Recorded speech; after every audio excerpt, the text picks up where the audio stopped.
Yes, sir. Yes, sir. Yes, sir. You are audible. Good afternoon. Yeah, good afternoon. Please let me know when the program starts, and I'm here. Yes, sir. Let the juniors join and let the host join. We will start soon.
Sir, we'll be starting at 4:35. Let's wait for some more people to join. Sure. Yes, thank you, sir.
Modassir, Yes. I guess we can start now.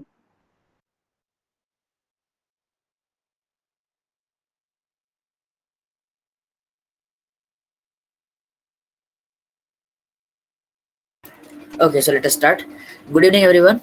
All of us are present today for the freshers induction of ALAP, the Mental Health Awareness Society of our institute, which is not yet linked. We have two professors with us. I guess both our sirs are present here. Shubhasis sir is there, and Rupen Basu Mallick, RBM sir, was also. I guess he's not there. Anyways, so we are here, and let us now begin up with our program.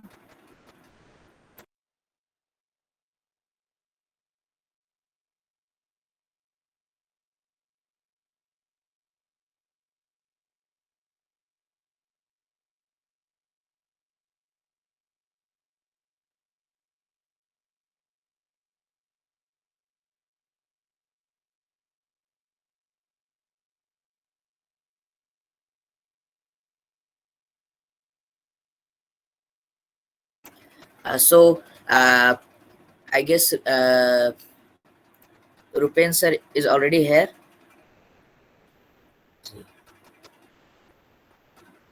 No. So let us begin with our program. Let us welcome our chief guest, Professor Shubhasis Banerjee, Esban sir. Personally, sir, he is from the Humanities and Social Sciences Department. Personally, I'm a huge fan of sir. All of you must have watched his TEDx video in which he has delivered an amazing talk. But I must say, from my personal opinion, whenever he talks on any topic, rather than not only a formal thing, or related to anything, his talk is nothing less than a TEDx talk, I must assure. So I am really what to say, a really small creature to be speaking about sir. I would like to invite sir to say a few words and inaugurate the program, sir. Thank you, Modassir. It's a kind of shocker that I also have some kind of fan because I do not belong to that cult of fan following, etc. And I normally try to avoid such populist cult. But anyway, it's a good beginning. And the point is that the amazing part of I will give a kind of a small talk to give later. I have shared that with Sattwik earlier about a very latest trend in, I would say, interactive helpage.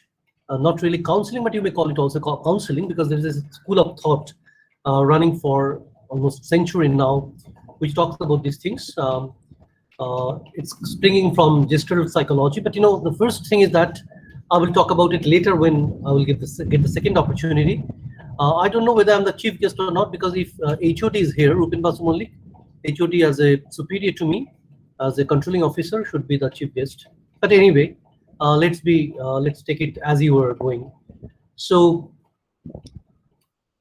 it's a kind of fascinating fresh air introduced into the domain of IIST. I'm taking this, though I know that till now ALAP is not a formal part of IIST, but today itself I have seen the minutes of a kind of proposed meeting where you have discussed earlier possibly. I don't remember the details, but Sattwik has shared the thing with me, and it's a kind of very good extended proposal, I would say, and the procedure is like that. If ALAP wants to be a kind of outreach and extension program of IIST, it cannot be by itself. So the approach or the strategy is to get affiliation with a kind of department. That department will take the entire program as a kind of independent, autonomous existence, where we are just facilitator.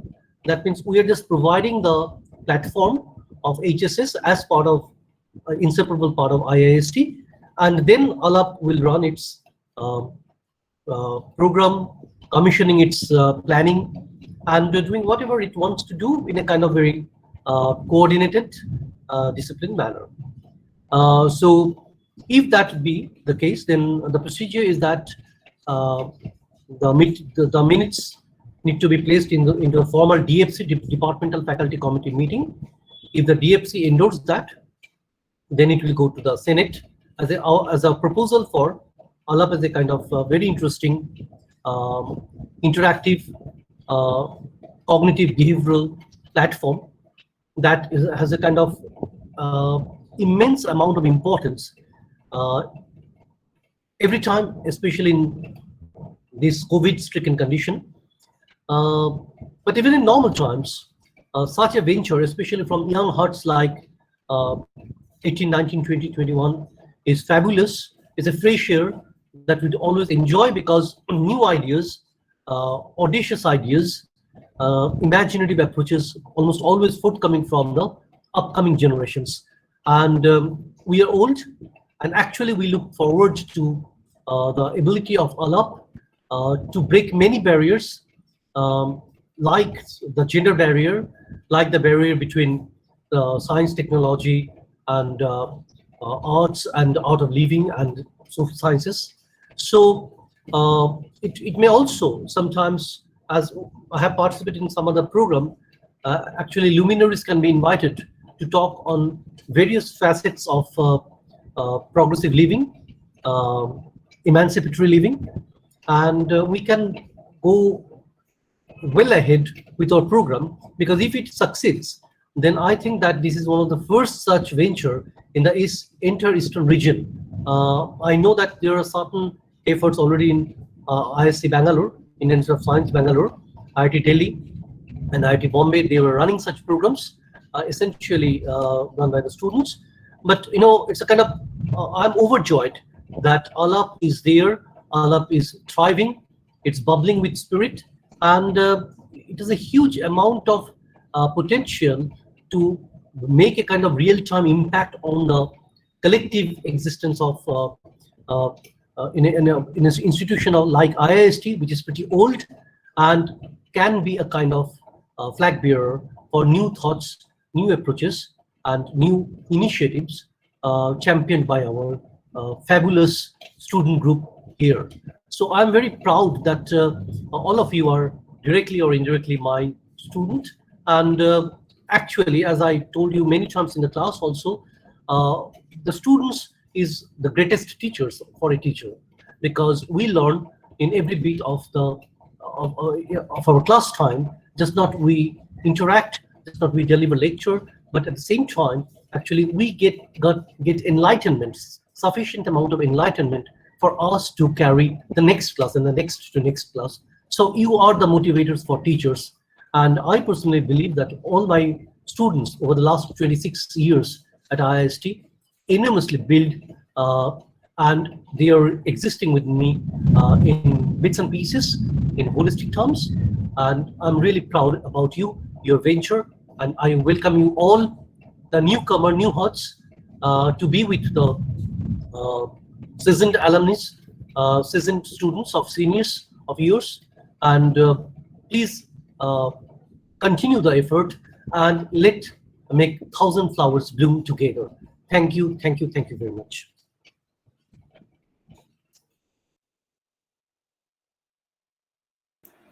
Thank you so much, sir.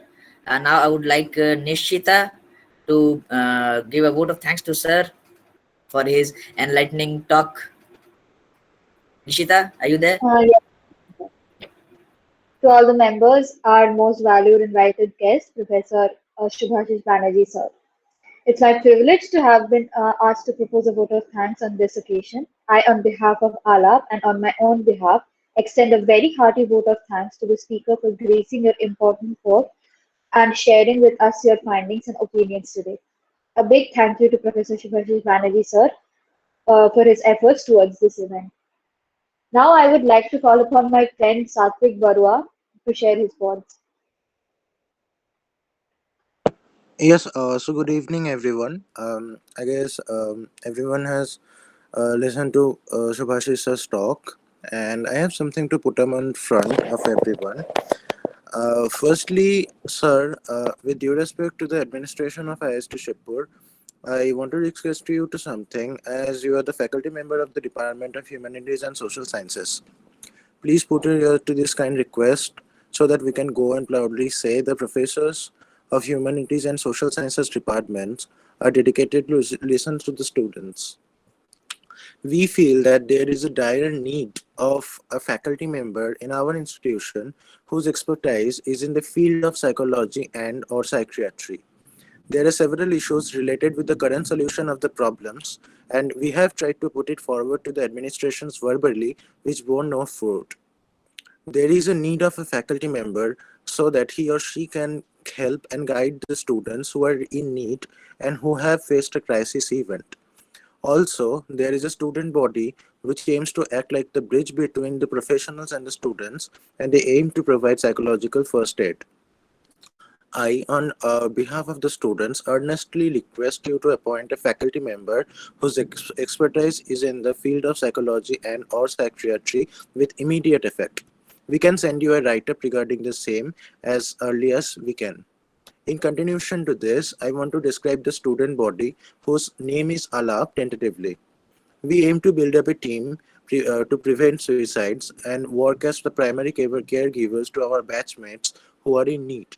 And we also aim to alleviate the taboo factor from the concept of mental health.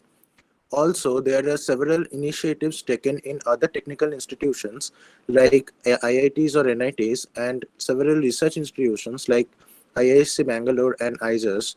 The suicide rate is alarmingly increasing. We can make someone suffering from depression or other mental issues to feel at ease for the time being. I therefore earnestly request you to make the team ALAP as a part of your department or approve as a cell in the campus of IIST Shibpur. I believe you will be with us and do the needful. Thank you very much.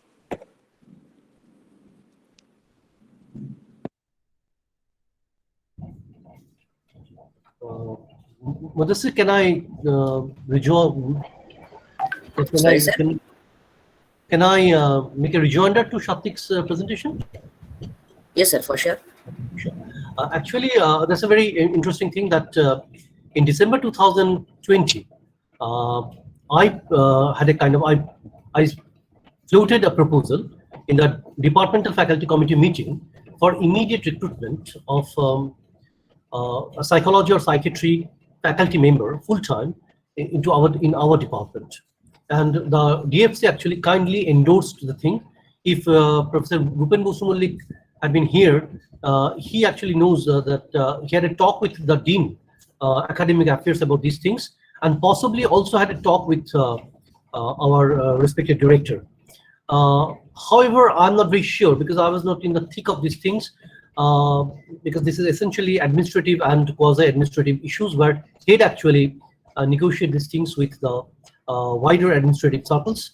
But you know, it is already passed unanimously in December 2020 that the department is seeking actively and immediately full-time psychology, or especially we have given a clinical psychologist or a psychiatrist as a faculty member in HSS department, who would just not take class, but who would also act as a kind of 24/7 counselor and kind of guide for every people who are in need and every group who are in need. So it's a kind of slightly old story now, because it is 4-5 months now almost, because we've taken the decisions in possibly in the Ides of December, that has been the middle of December. Now it is first week of May. I request that Sattwik and rest of the front runners in ALAP, please get in touch with Professor Basu Mallick and have a talk with him and just get to know what is the present status of that, because DFC already unanimously taken the decisions in December 2020. Thank you. Thank you, sir. I will definitely have a talk with RBM sir, and we from on behalf of ALAP, I want to say that we also felt the need of appointing as faculty members, so that we have approached you and Professor Rupen Mallick. If he was there, he was the other person with whom we were talking to. So unfortunately, I don't know why he is not here, but as you're the faculty member of the Department of HSS, we are earnestly requesting you to look into this matter, the appointment of the renowned faculty member, and making ALAP as a cell or a part of the Department of Humanities and Social Sciences. That's it, sir. Thank you.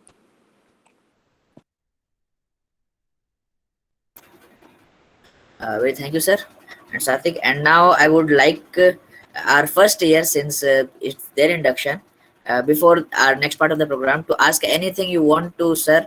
I guess sir has a good reputation and popularity in the first years as well. So if anybody wants to ask something and have some questions for sir, please.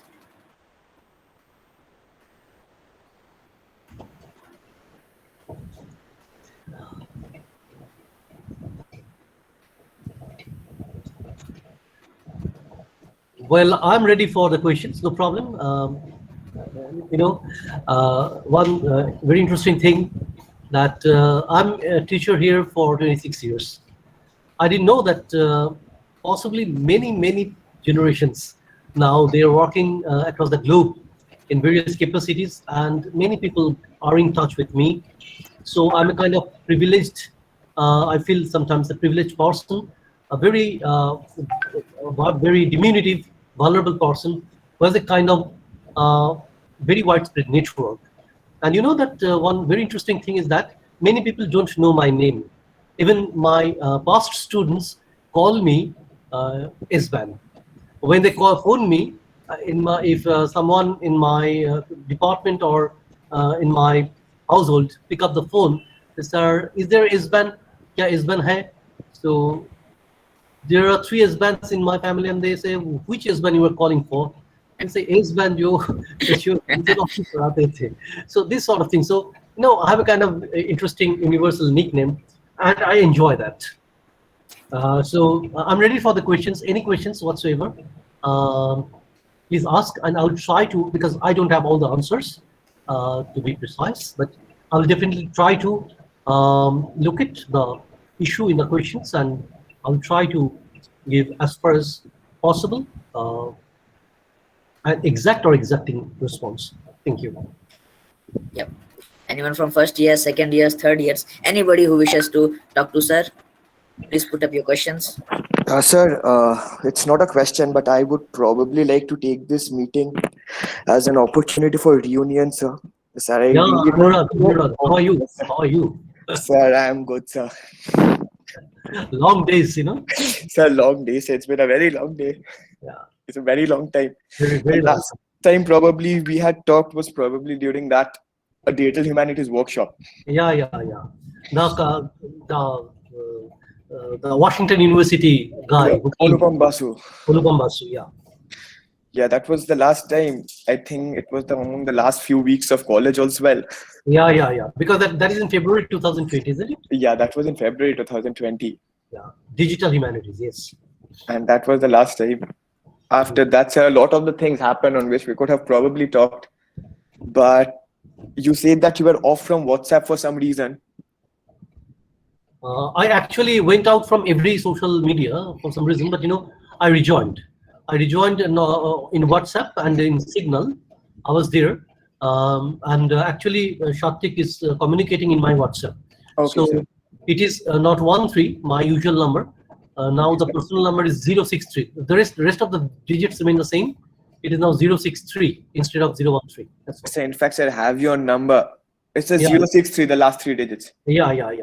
Okay, sir. That is a WhatsApp number now.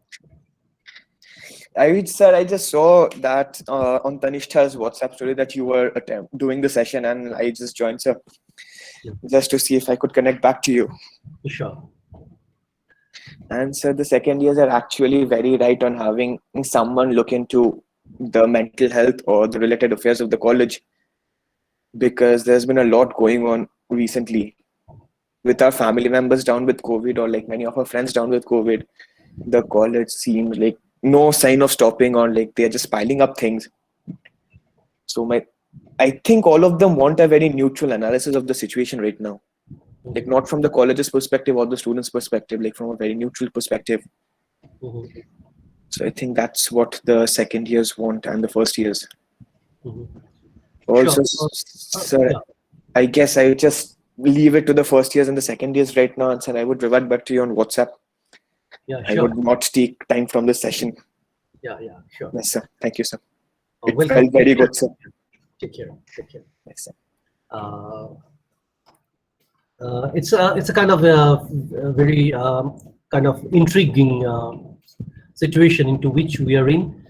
I'm just came from Delhi, and I had a kind of my sister afflicted with down with SARS-CoV-2, COVID-19 there, and it's a precarious week there, and actually she's also carrying a baby in her womb, so the situation is doubly complicated, and many sleepless moments were there. I went there, I stayed there for a week or so, 8-9 days, and I came back late last week, because the classes are going on as usual, but I had a kind of almost a nightmare in my family also, and in the last 1 week I have lost 3 very close friends, senior to me, but uh, very close friends, in Kolkata and in Bombay, and unfortunately 2007 pass out, a student of mine, Rahul, passed away day before yesterday. So whole lot of tragedies. We are submerged into a sea of tragedy. So we need to regain our composure, because as we are still breathing, as we are walking on this lonely planet, as we are sharing and extend our hand, we need to overcome it together. So yes, we need to do it, and we need to do it together, because no one person, it's not any superhero's act. It is all small little diminutive creature like us who will join hand and can make a network and make a kind of very interesting contribution. I can give you one example that only last Friday, IIEST, Modassir is one of the member of IIEST there. I remember him many times in the IIEST class.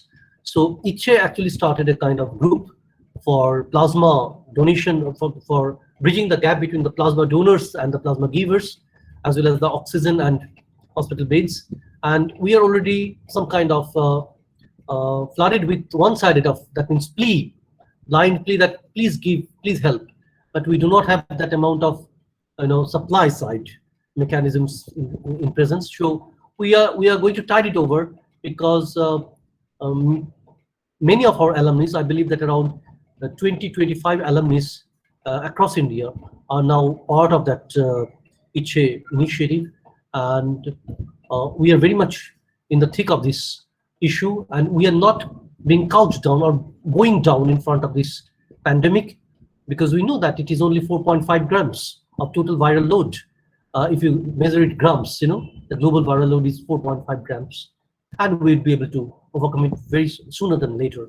And at the same time, many other factors are there That means some kind of nonchalance, some kind of systemic failure, some kind of institutional, I would say, institutional fissures prominently surfaced every part of the globe, accentuated for the last 1.5 months in India.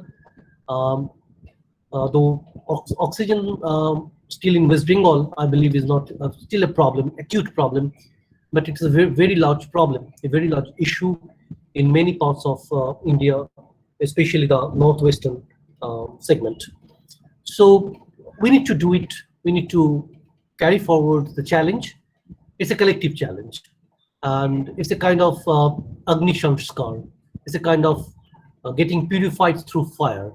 And once we come out of the ring of fire, we'll be much more strengthened internally, will much more cohesive in our effort, and will be much more humble and sublime, because then we'd have a kind of confirmation that what we need, common people's consortium, not lecturers, not pundits, not leaders, but when common people join hands together, they can really redefine and bring in paradigm shift. I know that, say for example, the institute recently started, though it is not open for the students till now. The institute started a kind of oxygenation facility in the hospital. That means 8 beds, 8 secluded beds, quarantine beds are now available in the hospital. The institute also arranged for vaccination internally for the family and the staff members. But it's a kind of, it's a late initiative, but it's a good initiative. And it is basically, as we are central government institute, we have the support from the respective agencies, including the health department. But not everybody is so fortunate, especially when I come to know that even some of my first 2 students, they reported to me that we had a kind of submission last week, and they reported to me that we cannot, because member in the family or the student, him or herself, down with COVID. I feel so helpless. So my wish is that please get in touch. We have layered and manifold of organizations, agencies ready to help you. Drop a message. I will definitely forward these things to the respective specialized effort. And as the IIEST initiative is a pan-Indian initiative, the pan-Indian is a big word. I would say that it is across India in some towns, cities, not every point, but for major arterials existence, we have a kind of possibly some kind of node that can serve or help locally or regionally. So as Anurag has said that yes, there are problems. I'm personally flooded with many calls from past students, my colleagues, my retired colleagues, their family members in the last 6-7 months. And I tried with the very minuscule, very negligible, and very, I would say, very volatile effort on my part. But at least the effort is that who has suffered, or actually the positive thing is that they began to join the effort. That means through their suffering they learned, and when they learned, they moved forward and joined hands, and they started extending the helpage, taking the role of active good Samaritan.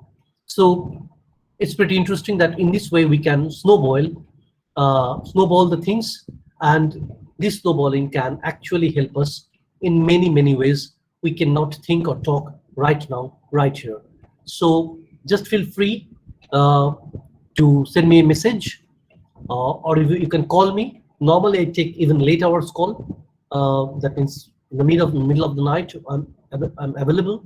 If you have a serious emergency, you can always call me. I will definitely put forward your necessity to the respective group and facilities.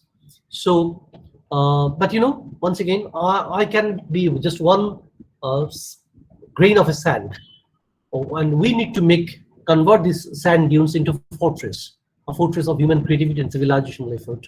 So we need everybody, all of you, suffering or not suffering, but it is not a time for taking rest or enjoying nature. It's a time to take nature head on and take the challenge and show that we are human being with culture, civilization, and consciousness. We are enabled with technology, with philosophy, with science, but we are also ideologically conversant and know how to make a collective effective quickly and overcome the challenges in no time. That much for the timing. Anurag, with more specifics, I will have a kind of discussions with you. Yes, sir. If you put it there, yes, sir. Yes. Well, everything which Sir just said, I don't know if it could have been put in a better way. Like, it's very true that even like if we have seen the situation like few years back, mostly people were down or sad or weren't able to handle things due to their own reasons, that they had something wrong going in their life or someone close to them. But right now, the situation has got so worse that you just wake up in the morning, you open television, or you just check your phone and you get to know negative news all the time. Like, it's all the time. It's sometimes your classmates, sometimes your professors, sometimes your relatives. And at such a time, just as Sir mentioned, we all need to stand together. We all need to have that support system, that safe place to go and express and able to freely tell our problems and able to freely express and get out of the negativity. We need a way to manage this and conquer this, and also at the same time being part of the civilization, able to help others who are in a situation terrible than us. So that's what we are trying to trying to achieve through ALAP. So here we are, and I guess I would thank Sir for like putting up everything so beautifully, and we can proceed with our next thing.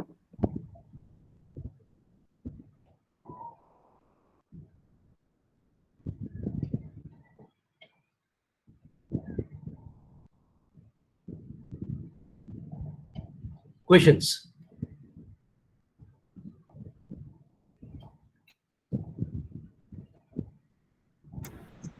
Sir, before anybody else asks, I have a personal question.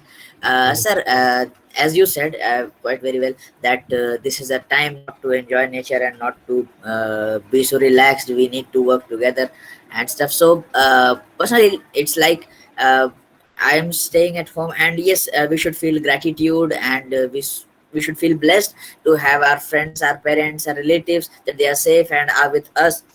But it's like when the mental health gets deteriorated, like as for me, I am a clear cut example for this. When this gets deteriorated, I cannot interact with them, be happy with them, communicate to them properly. So it's like I have the vehicle but I do not have the fuel. So why is the vehicle kept for? It's something like that. Yeah. So yeah, uh, it's with everybody, Mudassir. It's not you, possibly we. Even last week, one of my psychiatrist friend, she's a doctor, and she went into depression because she was running with a kind of condition, just Tannishtha was mentioning. She's overburdened with the counseling effort and prescribing medicines to almost hundreds of people who were calling, and she had no time for her family because she had two kids at home, and they are missing their mother because she had a kind of 20 hours shift in the hospital with which she is attached. And so the professional life, the personal life, the family life, everything is a kind of demand. Now, she had a kind of breakdown. So it is just not we, the ordinary mortals, even experts and specialists have a kind of point of crisis, and they are suffering possibly more intensely because they are the frontline. We call them warriors. I'll call them heroes.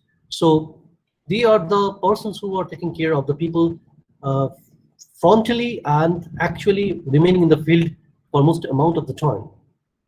Now the point is that in this context, I will talk about that the basic thing, Mudassir, is within you. Because believe me, that when we talk that my mind, actually you are talking about a whole universal mindset, a consciousness of network which is across the globe, it is everywhere. And actually my mind is distributed among all of you who knows me, who don't know even me. So it's a kind of thing that we must start from within. And that's in the context I'm going to state about a theory. This is not also at the time of theory crunching, but it's a very interesting theory. It's called Gestalt theory, G-E-S-T-A-L-T, Gestalt theory. The Gestalt is a German word, means whole, okay? And the whole is always greater than the parts. That means if you join 1 plus 1 plus 1 is equal to 3, the 3 as a independent factor is always greater than any of the or summary of the 3 factors there in. So the whole is always more than the parts in its totality. So if you think that the global mind is there, because human mind, human consciousness is globally distributed. It's a distributed mechanism. Then you can take 2 very interesting recourse. One is that Gestalt psychology itself, where, as I told you, that it talks about that whole is greater than the parts. Number 1. And keep in mind, Mudassir, that the whole is your body is a whole in miniature. As a subset of a bigger whole, the universe, you are a small universe, a miniature, possibly a femtoscale universe within yourself. So some part are there within you which can help you initially. That brings me to the next point, a very recent experimental domain in social psychology, and we named it Aloha. A-L-O-H-A. Aloha. Okay. Start with the word, the alphabet A. A is attend. That means don't shy away. That you are feeling depressed, don't shy away from the depression. Okay.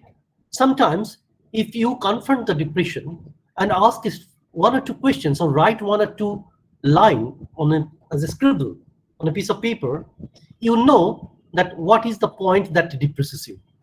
Isolation, alienation, subjugation, oppression, many things. Okay. So it's better start from within you, because you have the mechanism inbuilt like a kind of USP. Okay. So attend. Attend means attend yourself, attend who is in need. And when you attend yourself, actually you become equipped to attend any other's need, because some of the needs are generic. Some of the needs are very unique. Some of the needs are unconventional. Some of the needs are not known to everybody, but majority of the needs are shared. Majority of the needs are distributed. That means they're generic. So attend. Do not shy away. Do not try to avoid. Do not get deeper into that cobweb of black hole. Okay. So attend. Then the L is learning. That means what you need to learn from yourself. Just the 3 questions, the 3 questions of science and everywhere. Why I'm feeling so such and such? What is the reason? If I have a kind of trigger, some kind of catalytic element that is putting me into that condition, then how that process is going on, and if I do not have access to many other resources with which I could have overcome these things, what immediate alternative I can think about. So the procedural aspect, the operative aspect, you need to ask. And then finally arrive at the bigger, wider question, that is it my problem alone, or there are much more sharper, much more emergent or contingent moment from which people are suffering. So if you go on asking a kind of soliloquy, a talk within yourself, write down, codify it, listen to music, look at the sky, look at the birds or a flower or a color, many ways, but don't shy away from the problem itself. Then gradually, because you are of tender age, all of you are late teens and early 20s, so you have multitude of crises. But believe me, majority of the crises are amenable to localized solution. And the first local is you. So the localized learning is the L. The first teacher for yourself who knows you inside out is you. Okay? So if I know that Modassir said that he knows me, that means I need to know Modassir. If Sattwik say, or Tannishtha say, or Joyita says, or Devdatta says that they know me, then I must know them. That means part of my mind is already with you people. That means if I have a problem, I can approach you. Isn't it? If I cannot resolve it within myself. So the point is that a small group orientation from which you have your problems, get connected. We call it peer grouping episodes. We call it, technically calling, peer grouping episodes. That means all of the people have some kind of problems, problem in the mind, problem in the economy, problem in the family, problem in the surroundings, problem in the education. Join hands, make a small group, 3, 4, 5, and you become a peer group. That means all of you are freely sharing these things amongst the group. Then you will see there are certain common trait and certain unique sign curves, ups and downs. Okay, so then you have a kind of share your experience, how you tried to mitigate that things. So this is the allow has two factors: attend and learn in local. Then O, observe. Observation is not looking. Observation is not viewing. Observation is internalizing the externalities. And the externalities, keep in mind, they are the source possibly of your problem, or they are the solution of your problem. So whatever you are looking outside, and if you internalize the essence of that outside existence, then try to think about it.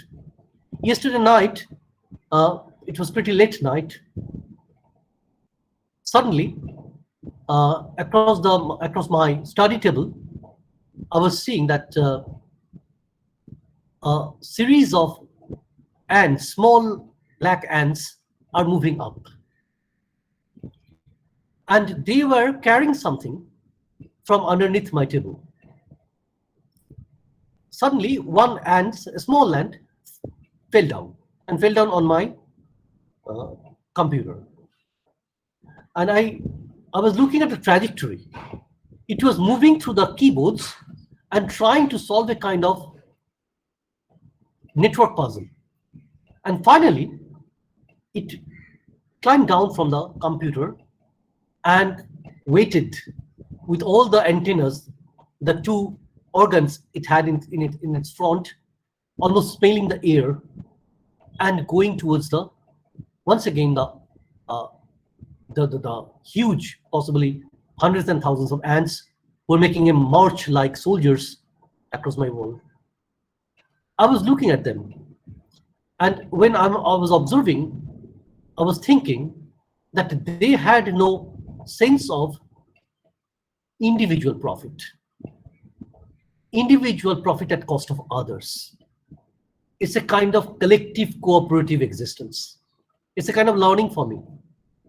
And they were possibly escaping, sensing that The next day, there'll be kind of some clouded, overcast, rain possibilities.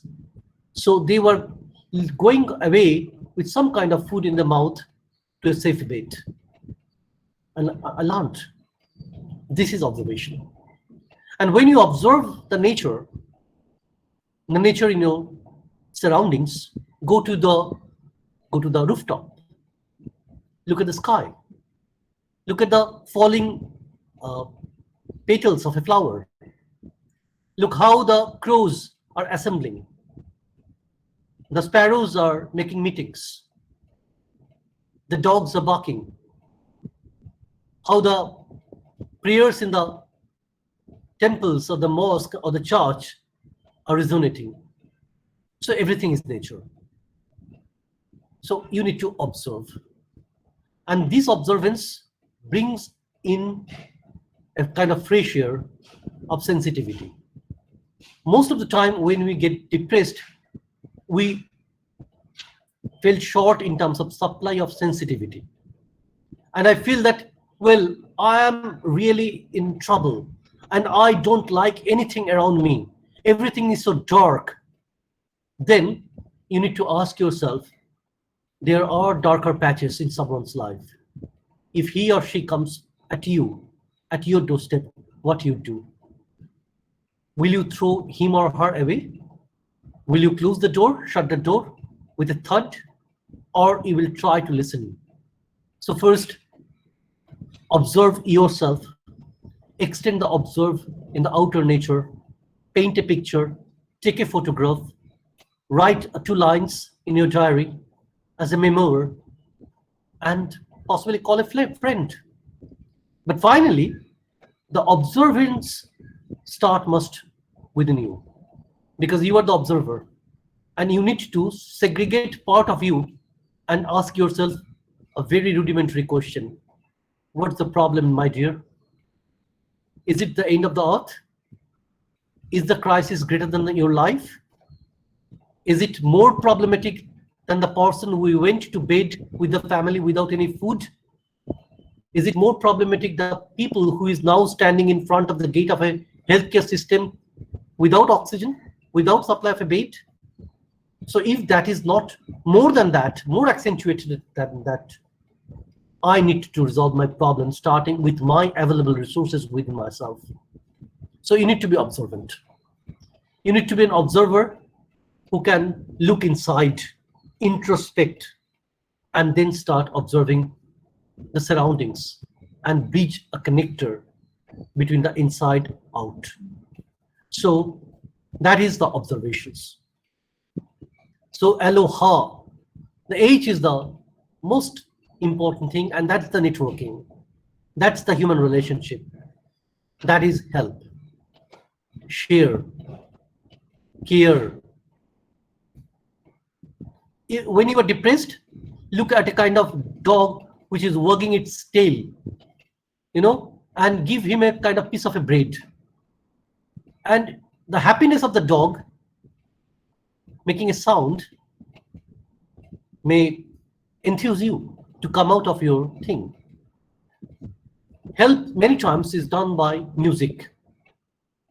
Don't think that I'm talking about classicals or pops or jazz or blues or country, anything. Even if you minutely listen, the wind has its music. Right now, the raindrops, I'm sitting in the middle of a rain in Kolkata, the raindrops, and now the rain is ceasing, but the raindrops which is falling from the trees, from my sunshades, and the lonely crow, half drenched in the rain, is a kind of connecting me with the bigger nature. And it's always musical with every sound. It's just not produced by a musical instrument necessarily. Musical instrument is a kind of grandiose development and innovation of civilization. But all our musics are coming from the flow of the river, the sound of a fountain, the roaring of the clouds, the dewdrops, the winds, and the rains. So help is there. You need to find them around you, and then extend the help. listen to music, see a movie, see a movie of devastation that may bring you out from the internal devastations of the persona. So there are always possibility to write a few lines to a lover whom you will never meet, to write a few lines a super spirit whom you will never meet. But write because it is in the nature, you can connect. And this sort of help, minuscule help, sharing, showing camaraderie, sharing thoughts, musics, sounds, tears, smiles, will definitely generate some reaction in some other part of your friendship clique. And you will feel that you are not alone and you are actually deeply submerged into a bigger, wider, beautiful reality. Then the last one is alleviate. That means you can cure yourself. How? Uh, C. Rogers is a famous psychologist. He's writing that sunset is a great moment. It's twilight, it's color of crimson. But the most beautiful thing is that I cannot ask the star, the setting star, that on the left hand corner, the orange is slightly deep. You must make it lighter. I cannot. So the point to influence other and to show the power is absent.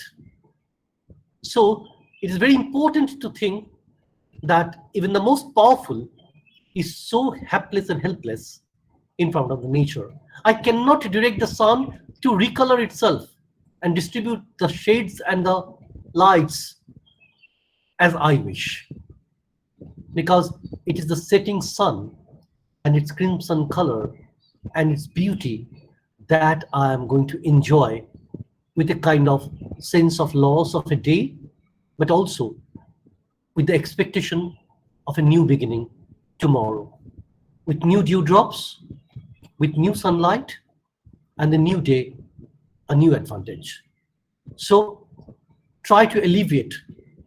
That means if you see somebody in problem, if you can't do anything, listen to him, observe the condition, try to say two quick good words, and if possible, try to alleviate the problem with the words, tomorrow will definitely be a much brighter, shiny tomorrow. Let's wait together. Let's tide over the bad patch, move over the black spots, because within the black are the source of the light. So we can do it. Aloha is a part of humanistic approach to social psychological counseling, and it's part of the gestalt psychology. So keep in mind, attend, learn, observe, help, and alleviate. Finally, it's a Hawaiian word. It means fellow feeling and most eloquently expressing love, affection. In Hawaiian word, aloha means sharing love and affection. Without love, without affection, we are brittle, we are futile.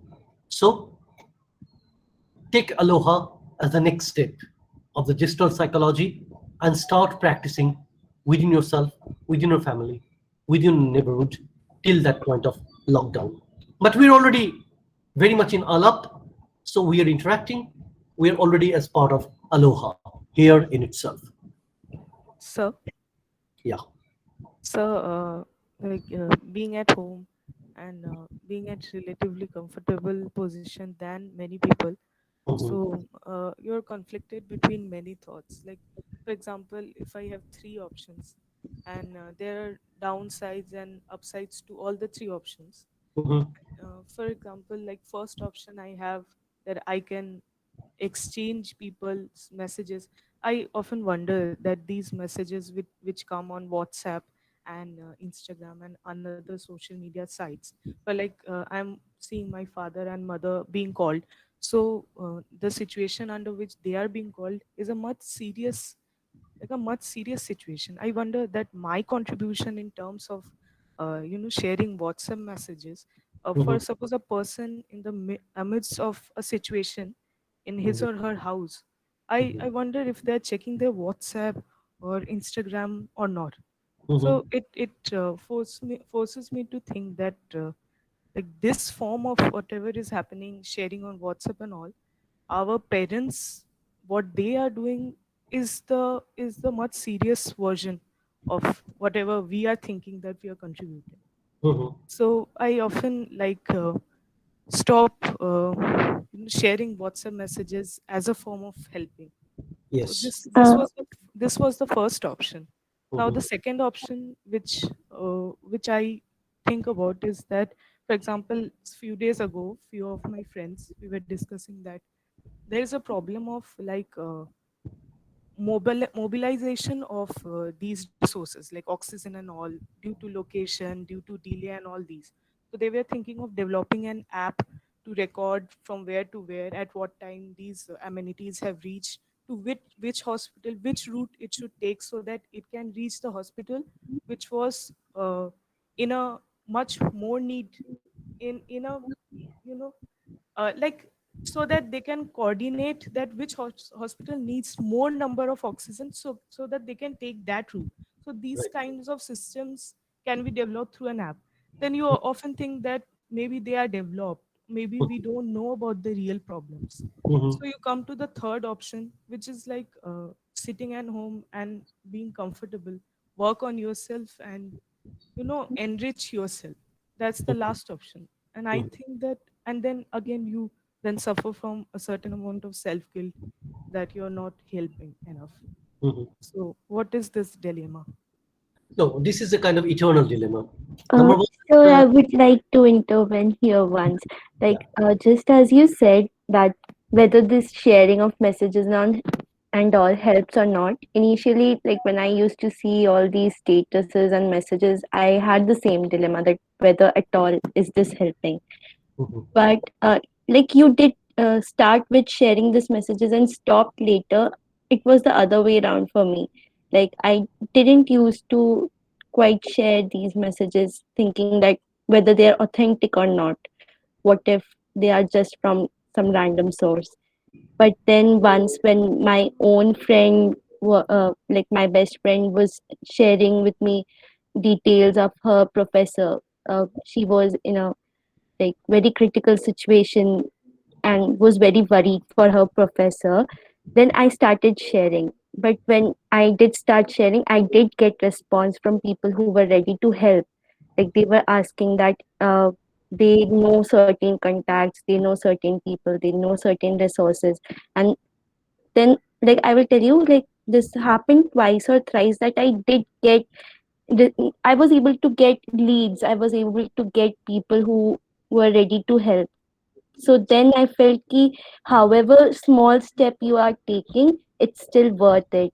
Like you might be just a connecting source, but that small step matters somewhere somehow to You give know, hope if not source. I agree with you. Actually, that was the initial thought which I thought before sharing. That what if maybe if I don't share, that means that's because it's not personal until now. That was the thought which was in my head. So I was sharing. I was thinking that if it was personal, maybe I would have shared. And just because it's not personal, I'm not sharing. So driven by that thought, I was sharing. But you're forced to think that what is happening, like maybe I can do something, like a more effective thing by devoting this time. And then what is the limit to sharing those messages? Like how many times do you check and share messages in a day? So it's a dilemma. mhm. Sir, if I Yeah. may. Anurag, yeah. Sir, the first point is, as Tanishtha pointed out, sir, these do work. because we have seen a lot of posts on social media which goes out as someone saying a thank you to someone. Both the parties are anonymous, but people are still getting what they want. Recently, sir, I, along with a friend, organized for blood for a young man of 24. We did not know the man, but still the blood was arranged. And sir, recently, you probably know that the RG got an app which tells us about the availability of beds. Right. I think, sir, at the time when the whole world cases are over 4 lakhs a day, I think we should go back that every counts.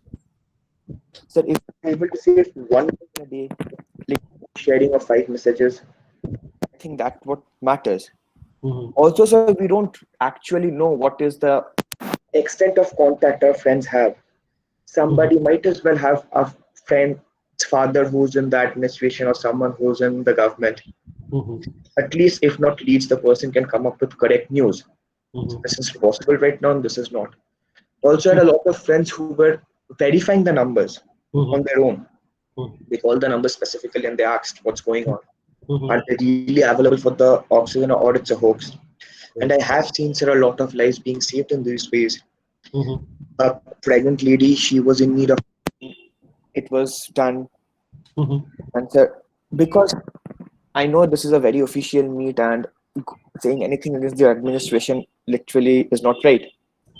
But when the government is busy with, let us say, other important affairs, it's at the end of the day, so it's the people who don't even know others is going up to help them. Right. Like at this point of time, I probably would not get permission from my house to go out and actively help the COVID patients because both my parents are aging. But like sitting at home, if I can just contact people, like some of us are good with public relations. Like if we just take up the initiative and just link people across our contact list. And like that's one of the benefits of studying in a pan institute. We get to know people from a lot of different states. Right. We are knowing what's happening with other people and what is their state. We're just connecting people. At the end of the day, it's like making people and ourselves believe that you are not alone. Right. And at the end of the day, everything boils down to the fact of being empathetic more than sympathetic. Sure. Like Anurag, like the way you helped was very specific and very effective.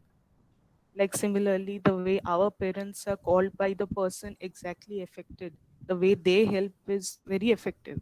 But like till now, I have not come across any like specific situation in which I have been the uh, key to help. So I wonder that like how what is the limit to this? Like for example, like I have been disconnected from my friends for reasons like I'm introvert or something, but so nobody will uh, call me.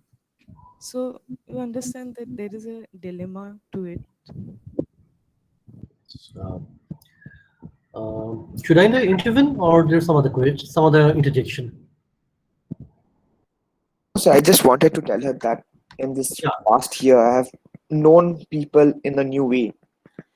Like I also have Yes. the problem of being a little introvert at times when it's not my area of, not some area which I'm very good at. I usually used to shy away.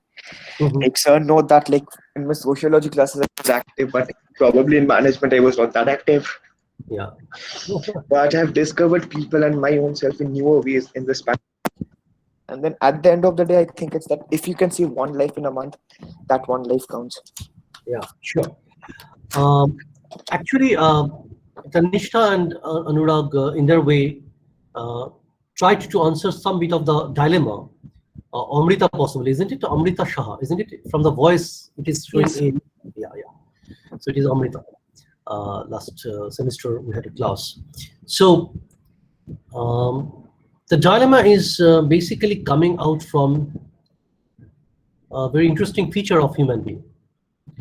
As we are gaining in consciousness and enhancing our consciousness with knowledge, sharpening the consciousness cobwebs, at the same time, we also tend to get more uh, selfish, more self-centered. And the most unique uh, point of reflection of self-centeredness is avoiding crisis. That means if there is a crisis, the basic selfish interest of one person's point of view is ये तो मेरा problem नहीं है, ये उन लोगों की problem है. So it's not my problem, it is their problem. Let me be aloof, let me be a kind of distant observer. I'm telling a story about the Australian forest fire. When the first fire was noticed from a mansion, Australia don't have a kind of pretty many high rises around the forest zones. It was a kind of real mansion of 6th floor. They're pretty rich, and they thought that okay, it's pretty distant. They're a powerful binocular. They have seen, and they thought, okay, let's inform the local agencies, and that's all. Not much we can do. Gradually, the fire came closer and closer. Finally, they needed to be evacuated by choppers, airborne, from the roof of their mansion. So the point is that if somebody is thinking selfishly, then we can curate or correct that secluded selfishness or self-centeredness.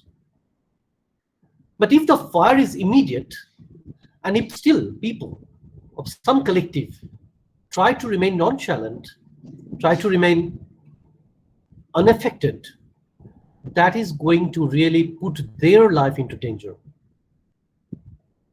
So the point is the trigger, and the dilemma is coming from an internal bickering that which is my priority, Amrita and everybody. At a point of crisis, a point of real contingency, emergency, normally we don't think about ourselves, myself. That's a necessity. So if the fire around my northern wing of my house, I will cross the portico and jump from the southern side. That's the action. Or I will approach the southern side to evacuate many other people who are trying to go away from the fire but cannot. So think that always. Normally we take a kind of graduated approach that let me try the first available easy means. Then after completion of the easy means, you either feel saturated or feel bored or feel segregated. Then comes the dilemma, am I doing my best? Only the second gear or the third switch are being pressed, only then you suddenly, means that not you, even me, suddenly wake up and started calling the shots. So the best thing for any kind of this, the dilemma is there, is starting from, once again, from within of the individual. But the immediate reference point, as you said correctly, that when the parents are being called for emergency, and if they're getting engaged, I feel, am I doing my bit? But you have a neighborhood. The best helpage in such pandemic situation is developed in certain small countries where the community feeling is most strong.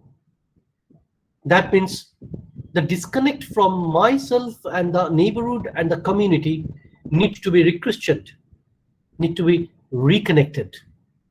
That means, yes, WhatsApp group, social media groups, important way to express ourselves, but believe me that even today, 50% of Indian population are not connected within social media. We have to accept that. So we have to think that that is the storyline. So the person, the next door, whom you have never talked in the last 6 months or 1 year, have a talk. If there's a kind of old enemy of your age, you didn't like that person because of her features or his feature, get in touch. Because these things are changing, evolving and modifying internally everybody. And we're increasingly learning that the immediate network is the most important network we need to set up. Anurag's example is a kind of illustration that if the local community and the neighborhood is conscious, tries to accumulate resources and develop a kind of expertise in helping, then that is the best possible solution when we can do away with the government hospitals and the NGOs and the state, because we are feeling kind of sovereign within ourselves. We can feel that we can do up to a certain extent the initial primary help in the locality with our resources. So make a contact with the doctors, paramedics, nurses who are off duty, retired, people who have retired from Army, Navy, Air Force, who are normally do-gooders and actually have some technical expertise. Get in touch with the people who have seen certain catastrophe in their life and how do they negotiate it then. So my point is that accentuate the resources of the family, extend it to the nearest neighbor, and emphasize, possibly lead from the front to make a neighborhood network. Because the dilemma is natural, Amrita. Because the dilemma talks about the divided nature of our distributed consciousness. But we need to overcome the dilemma of the individual with the effort of the collectivity. And when you put the people first, people other than you put the people first, the people would help themselves. Sir, And the people, they will come and join you when you need them the most. sir, like our first line of selfishness is ourselves, which is in our nature. Yeah, And yeah. probably, if I can say that the second line of selfishness is our family, like Yes. our parents, Good. our mother, father, and sibling. Yeah. So, in order to like in every now, like for example, in our family, like my Mhm, mother and father, when they help and they listen to, out of suppose five, two or three people have mhm, lost their lives. mhm, So they are in a like relatively weaker and emotional state of mind. mhm, So like I am like I sometimes wonder, like there is a feeling in me that what if I face a problem and someone like me, a person, ignores my WhatsApp message, so I should also not ignore in a mhm. case where I am not the sufferer. Yes. So but then you also think about your parents, Mhm, like now now we help mother in some household courses because she's mentally become a little sad, or father has mentally become a little sad and also has responsibilities, other responsibilities. So like you kind of think that service begins at home. You think about that also, that yes. I can contribute to my parents by being the one, I mean, emotionally not, uh, fragile person at this point. So, where are Yes. the lines? The lines is once again, first line is within you, Amrita. Within you because you have a kind of uh, a divisive uh, cognitive element. All of us. And the divisiveness is that I will do, why should I do? I will do only then when I'm compelled to. So this is a kind of practice where you need to do it just like a rewaz, just like every classical musician practice every morning, be it rain, sun, be it bad health, good health, doesn't matter. They try, they wake up, they try to put the effort. So it's a kind of practice. It's not, you cannot do it overnight. And I do not have a kind of magic wand to say that take the pill, the miracle, and you will get all hunger's gone. all thirst gone, all divisiveness gone. No, it's a matter of practice. But the practice essentially starts from a deeper sensitization. And the sensitization is actually moving beyond the boundary of the self. Because self in itself is a kind of many boundaries created, appropriated from the surroundings, from the genetic codifications of it. But the consciousness is over the gene. And the gene actually pushes us towards a wider conscious attribute. So it's a kind of practice that we need to do to break our shyness, to break our selfishness, to break our helplessness, reach out to people. What most can be the outcome? A rejection? Fine.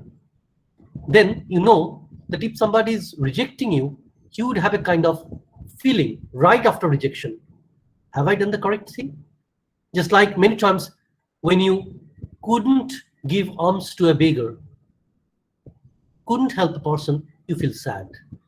After each bad deed which you feel that you haven't done appropriately, you feel sad. A conscience sprang. So put your conscience into a kind of challenge that we need to do what may come into our way. So break the barrier of first selfishness, then shyness, third, what people will think. Don't worry, you are the people. And if you are there, extending the hand to lift a person lying down on the street, you immediately become the leader, the connoisseur of the community. So please start community rejuvenation. Unfortunately, technology helped us in giving us avenues to connect in wider national, international spaces. But it's a sad story at the same time that even within the family members are fragmented, fractured. They have created a kind of domain-specific existence and only meet when it is a kind of absolute necessity. Our room, our devices are acting as glues to take away from the realistic feeling of the other. At least if you're not talking, please observe, but still attend. Please learn, please help. And the first help is for yourself, for your selfish self, for my selfish orientation, for my lovelessness, where I must learn with each passing moment. And then break the barrier of self, the bodily existence, the barrier of the family, the hurdles of the customary etiquette. Go to the neighborhood. And please break the barrier of income, status, hierarchy. Try to reach whom you feel within your heart need you the most, irrespective of any other cultural definition. Reach out to the people who need you the most. If people rebuke you, leave you, don't care. They will come back. Because whom you are serving, they are the majority of the population. They are going to stand with you when you are in trouble. So yes, once again, it's a matter of practice. It's a matter of rewards. It's a matter of breaking barriers. But the first and foremost barrier is lying within me. So we need to overcome that barrier first to overcome the others. The most ferocious challenge is generated from within your mind-body complex, from within your cognitive elements. Try to overcome that. All other things will become simpler gradually. Not one go, but possibly after, say, 3, 4, 7 such incidents, such moments, you know what to do, what is your priority, and what to do without taking any care of people would say about you.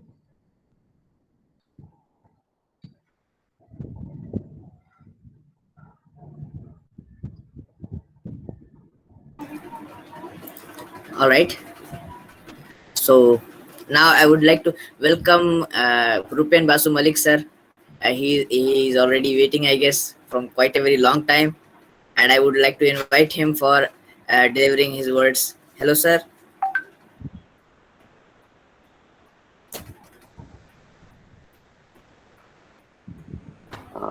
Well, am I audible? Yes, sir, you are. Okay. Actually, I'm sorry. I have a very poor network today. I had online meetings since morning. Today, today is the uh, birthday of our our famous poet and the still today heartthrob of our nation, uh, Rabindranath Tagore. So we are having so many meetings today and programs and all. And since the morning, I'm experiencing a very bad network issue. So I'm sorry, I cannot. If I just switch on my mobile video camera, then you'll not be able to listen what I am saying. So this is a very bad test. But still, you'll have to adjust with that, right? I'm sorry once again for not being able to switch on my No problem, video sir. camera. That's Okay. So and one more thing, I'm very sorry that I joined late because Satvik invited me yesterday, and at that time, the problems with old age, I forgot that I had so many appointments today. But since I committed him, so I just joined, but I joined late, and I was listening to my colleague and my friend and like my younger brother in the department, Professor Shubhasis Banerjee, and he was speaking so nicely on. It was appearing as if it is his own subject, right? And he's a good speaker, right? And I always praise his control over language. Sometimes I say that I am a hardcore finance guy. So sometimes I say that what you say is please translate in English, right? Sometimes he has good control over his language and he's a very good speaker. I was listening. I was listening really. So that's it. Now, very quickly, Satvik was telling me something about this Trump, and was telling me that you people are suffering from problems in general. All right, and during my tenure in this institute, I have also seen so many problems that the students are facing psychologically. Uh, uh, because there are n number of reasons. You stay right now. You are staying in your residence. That is a different thing, but that also creates problem, I guess. But normally, what happens when you first time leave your house, your parents and your local friends and all, you are forced to stay here in the campus, and the pressure of this engineering course. Uh, uh, Unknown area, that creates a lot of problems in the minds of the students, and not everybody is so strong mentally so that they can cope up with these changes and all. So that creates a problem, right? So we have seen also. So I felt that personally that okay, we should do something about it, right? And especially our department should do something about it so that the students don't face any mental problem, and if they face at all any problem, there should be somebody, right, to look after. Somebody will do the task of pseudo parenting kind of stuff, to be there to reassure you, to provide you the necessary helps and all this. So when Satvik told me that, I was very much interested, but due to different problems and all, the I cannot do anything very big about this. But during normally, what we see, although as I have mentioned that I'm a finance guy, these psychological problems, these are not my core area. But as a social conscious, social human being, and also as a father of my son, right, who is right now in doing his masters, right. I have experienced something, and I came to know that there are certain problems that a student faces regarding their you know the mental health issues, they say, right? Say like say mood swings, anxieties, you can say, and you all mainly normally what happens, in my first class, I don't teach my subject, right? I normally it's a kind of orientation class, right? And I try to learn from you people, from my students, that what you feel, what you think, how you react, and this kind of what things you like, what things you don't like, that kind of stuff. So I have seen that normally you people are depending so much on video games, right? In place of actual physical activities outside in the afternoon, uh, like playing football or cricket or something like that. See, there are sometimes I've seen that people they resort to, say, emotional eating, excessive too much eating, right? And this kind of stuff I have seen. Those are the usual normal complaint of the parents, like anger, say isolation, say outburst, right? You people, whenever you stay in our home, normally you just, many of you just confine yourself in your own room. You normally don't spend time uh, with your parents. Sometimes you don't allow them to enter into your room. So it's a secluded world, right? So these are the common problems with your generation, maybe of your age, possibly. I am not sure that whether all these are there or some of them, but I've observed that these are the a few problems. There may be the experts in this subject. They can list out many more problems like this, but these are the problems. And during this COVID situation, the problem has aggravated. It has increased manifold. Because first thing is that you are attending classes and you are appearing for the most important thing is that you are appearing in some mode of through some mode in your examinations that are actually unknown to you people. You never experienced this kind of thing in your life. And the thing is that, well, this is also new for us, the faculty members. We are also not accustomed to all this. We were not accustomed to all this. But in our case, the story is different. And in your case, your story is different. Just because you see, whatever will be the outcome, right? If it is not good, then that is going to affect your career adversely. So you have a very big stake, right? As we contrasted with our case, and there are certain depressive thoughts maybe there because you are feeling kind of socially isolated, right? You cannot meet your friends, physically, and you cannot see them. So a kind of isolation is there, right? And as human beings are actually we are you know we are actually what we are rational social animals, right? So if we are forced to stay alone, that is a kind of punishment.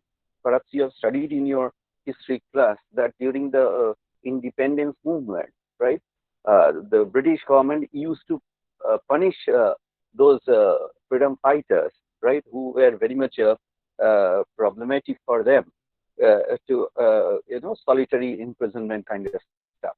So and many of them actually gone mad after this, right? So we cannot stay alone.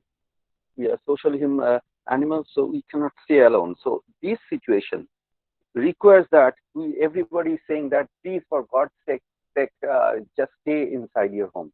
Just don't go out. That creates a host of problems, right? You are physically, maybe you will be safe, but mentally you will not be safe at all, right? So this is another problem. And the another thing what I feel is that even I experience it, that long hours for hours of on screen activities. I have eyesight problem. I also feel that at the time when I am supposed to check the answer scripts online on my script, right? I felt like I experienced something which I never experienced all these during my this 31 years long career as a teacher, right? It was really creating some problem, not only on my eyesight, but I was feeling like after a few scripts, perhaps a kind of average marking was setting in my mindset, right? So I used to check 5, 6 scripts, and thereafter used to take a break of say 5, 6 minutes. because we are not habituated, we are not accustomed with all these kind of new things, and these new things are not very good new things, right?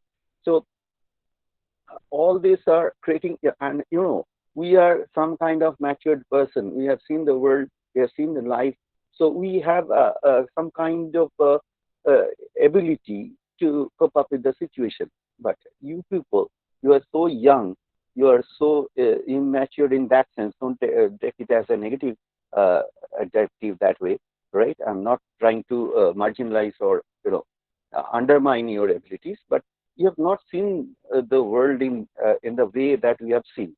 So that creates problem for you. I really understand that. And so what happens, if you normally, this I have also observed that whenever you have, we are not very much concerned about the mental health. That is still today. I've observed that is happening still today, and just like the notion is, it's like this: you don't visit a dentist unless and until your uh, tooth gives you problem, unbearable problem. You don't visit a dentist. You don't visit a eye specialist unless or any ophthalmologist unless you cannot see what is written on the blackboard, right? But we are not conscious about health. And in case of mental health, this is much more worse because still today I've seen people think that if you say that okay, I am having some problem, I need to visit someone who is professionally competent to help me out in my mental issues, people start thinking that what, you are actually gone mad, you're insane, or what? Why should you visit a person who is, an expert in handling the mental issues, right? These things happen. These things happen. So, and the normal advice that you get is that yes, this is not a problem. This is not a big deal. You have everybody experiences this kind of problem. You must be strong enough, right? You must be able to handle your own problem. Be positive, right? That is the most popular advice, perhaps, that be positive, handle your problems all by yourself. It's all in your head. You are you are just imagining things, right? You have strong willpower. You'll have to develop it. This kind of stuff. But I feel that this is not the right approach, right? You should the studies have been made and the professional health are available. So and there is no harm if you feel like you need help, right? There is no harm in seeking that, right? So that should be there, okay? But as a common person's perspective, from a common person's perspective, what I can tell you is that if you feel like you are having problem, you just don't focus too much on that. You try to eat well, you get plenty of sleep. It's a good thing that you do exercise regularly. It's not possible to go out to a gym. You cannot join that right now. But there must be some space available wherever you stay, maybe on the rooftop or anywhere. If you have a courtyard or balcony or somewhere, you just indulge into certain exercise regularly, right?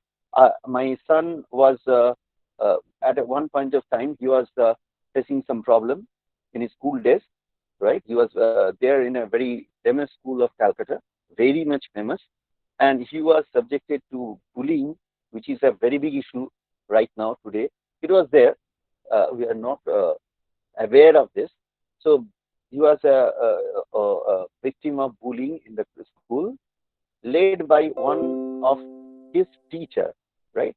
And their uh, his private tuition students. So at that time, I was also very scared, and I asked my son to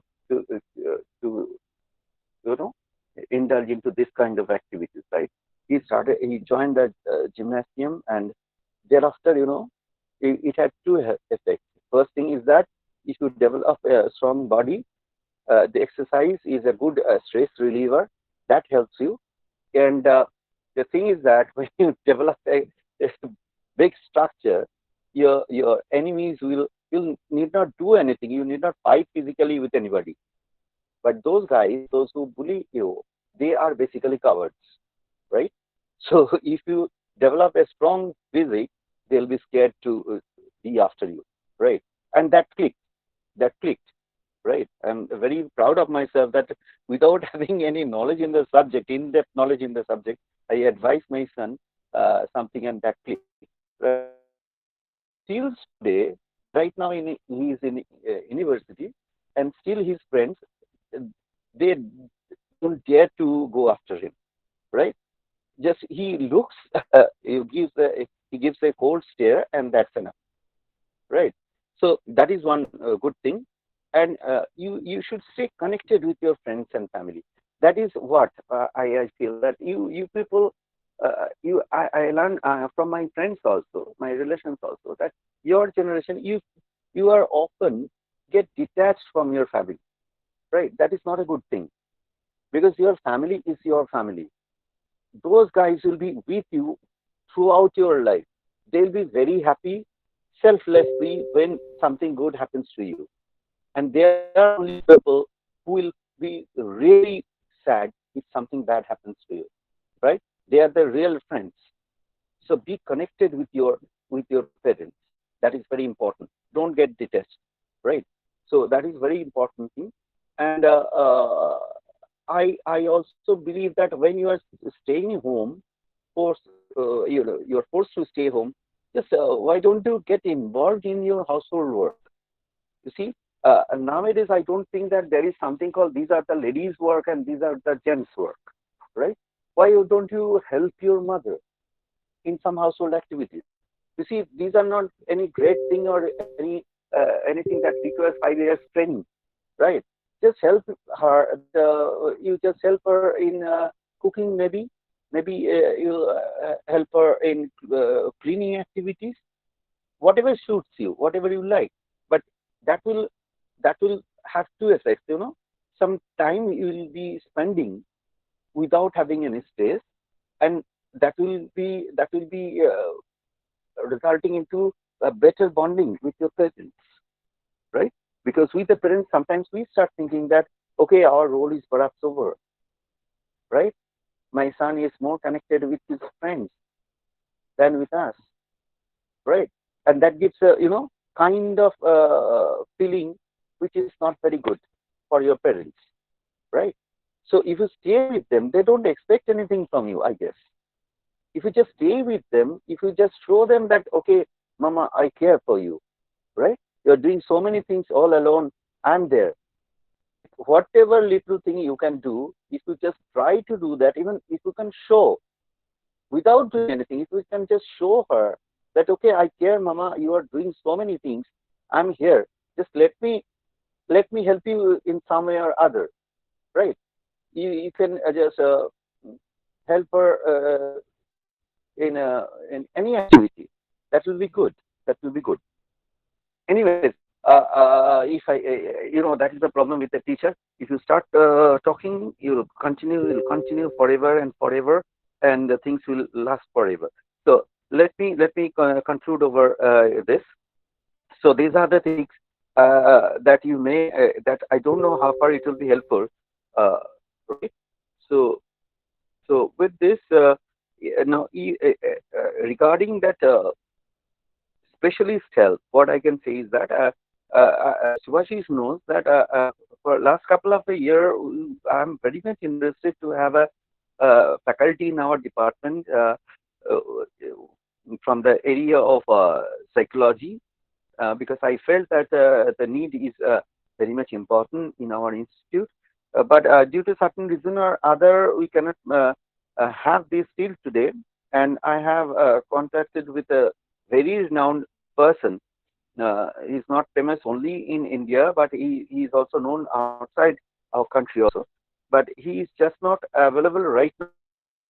He's available from them. And we wanted to have him in our department, but due to this election, right? all the normal activities are suspended. No, you cannot appoint anybody. That is the reason he could not be appointed. But if he joins finally, then definitely there will be specialist help. And I can assure you, he's such a nice person, such a knowledgeable person, uh, such a known person that uh, we can actually do a great thing in this area of mental health, right? So let us hope for the best, right? And I think that's all from my side. And I wish you all the very best. But we are talking about mental health, okay?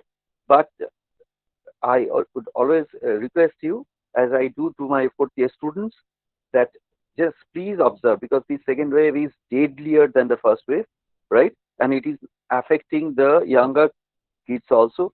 So please observe the health practices. I don't want to repeat them because by this time everybody knows it, right? You can write a couple of pages on this, I guess, even in your sleep when you are sleeping. So I don't want to repeat all this. You know everything.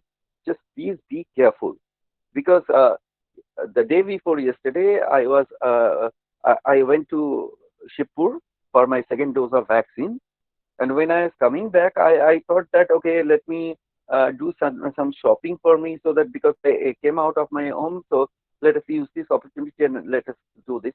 And I observed that so many persons still today, right at the heart of the city. I stay near, Calcutta University, Calcutta Medical College. You understand? That is the heart of the city, and I found that a number of persons are there without wearing their masks either, or wearing their masks in some improper way. Right? That is not acceptable.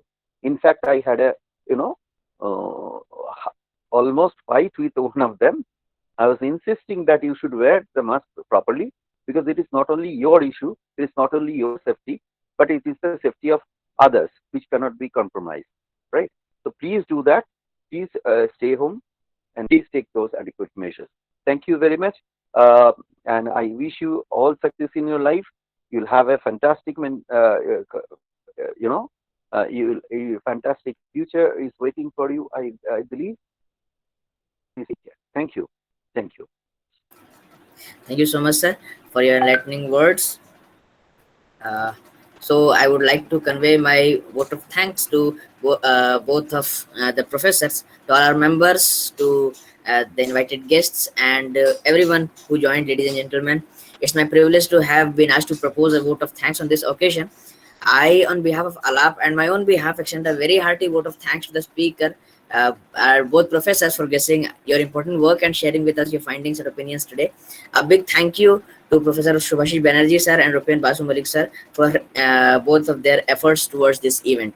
So now I would like to call up Sattwik. Now let's interact with a bit with Junras and let's now talk about ALAP specifically. Sattwik, are you there? Yes, I am there, and I would like to thank the professors, respected Shubhasis Banerjee sir and RBM sir, for their wonderful speech. And to RBM sir specifically, I would like to mention that there are several things that we have faced. Like we are the children who sat in their 12th, and after that appeared in JE mains, and after that come to a completely new place, and where we are put up and join classes and all these things go on. So the thing is, we as Team Alap, we find that there is a dire need of a faculty member in our institution, which you have already mentioned, whose expertise is in the field of psychology and or psychiatry, and there are several issues related with the current solutions of the problems. And also we have tried to put it forward to the administration verbally, but it bore no fruit. And also we are a student body who aim to act like a bridge between the professionals and the student, and we aim to provide the psychological first aid. And I earnestly request you to make this ALAP thing as a part of your department and or make it as a cell of IST Shipur and incorporate it with the institution, because there is a dire need of it. So basically, there are two requests from our side which we are planning to send you. If you give permission and share your views, that will be the most welcoming thing we would ever experience. So Okay, Satvik, as I have mentioned already, that I understand this need. I really appreciate this, and I have taken certain steps in that direction. And I have also mentioned that that could not materialize till today because of the fact I was told by the Dean Faculty Welfare that due to this election problem, he could not be appointed and something like that. So in our department also, we unanimously recommended the name of the faculty to the administration in the form of a DFC resolution. We have done that part, right? And after right now, we can pursue that. Rather, I will definitely pursue that. But regarding that, that is something which will take place in the near future, I guess, unless something adverse happens, right? So I'm not aware of any such negative development. So we can expect a specialist person, a renowned person, right? A father-like figure in this area is about to join, right? Because the thing is that uh, actually I sought the help of that person to get somebody, right, who will be ready to join this institute, because anybody from that field will not be very much tempted to join a technical institute like ours, right? Because they may be apprehensive that okay, possibly I'll not get enough scope to work, right? But since this person, he has worked in so many places in this area, right? So that is why he understands that there is a very vast field of research and study is there. It's possible because nobody has it is a untouched area, right? So because there was nobody before to explore these problems and all this. So he has you know expressed his willingness that will you be interested to have my services. Then I was speechless for a couple of seconds, that I did not expect that such a big person will be ready to join our institute. Anyways, that is a different thing. So that is it. And regarding the second part, that ALAP and all that you are mentioning, you see, there are there is one way, there is one ready-made way available, that a few students, I don't remember the exact number, you write a letter to the dean of student welfare, that we so many persons, we students, we are interested to have a club like thing, right, under the student senate, so that you can a club may be formed, and it will become a formal body, right? but That is one way. Or the other way is that just like we are having some other firm right under our department's umbrella, which is called IIEST-S, perhaps you know it or not, I don't know. Actually, it was started by Professor Shubhasis Banerjee, and right now I am looking after it. IIEST-S is a body of students, right? It's a social outreach program, right, which helps the socially underprivileged persons, the small kids, the boys and girls, right? They are taking care of their educational support and their mental growth issues also, right?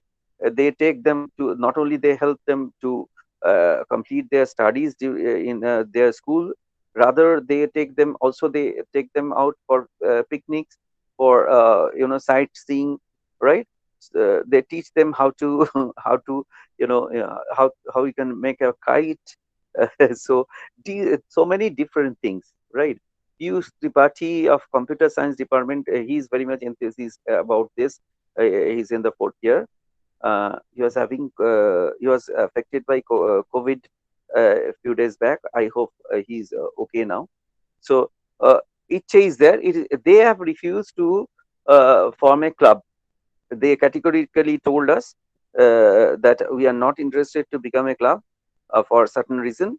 Uh, so because they don't want any student politics involved here, They want that the students who are only feeling deep inside their heart that they should do something for the socially Yep. downtrodden people, Yes. economically backward. So they don't want any student politics. So they don't want a club to be formed.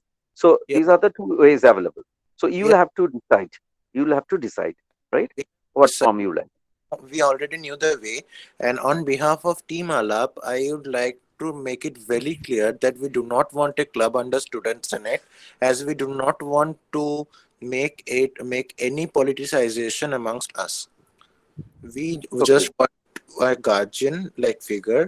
There is you, the professors of the Department of Humanities and Social Sciences, and you are the people. We feel that you are the most suitable people who will be enough, more than enough, to guide us and help us in the same regard.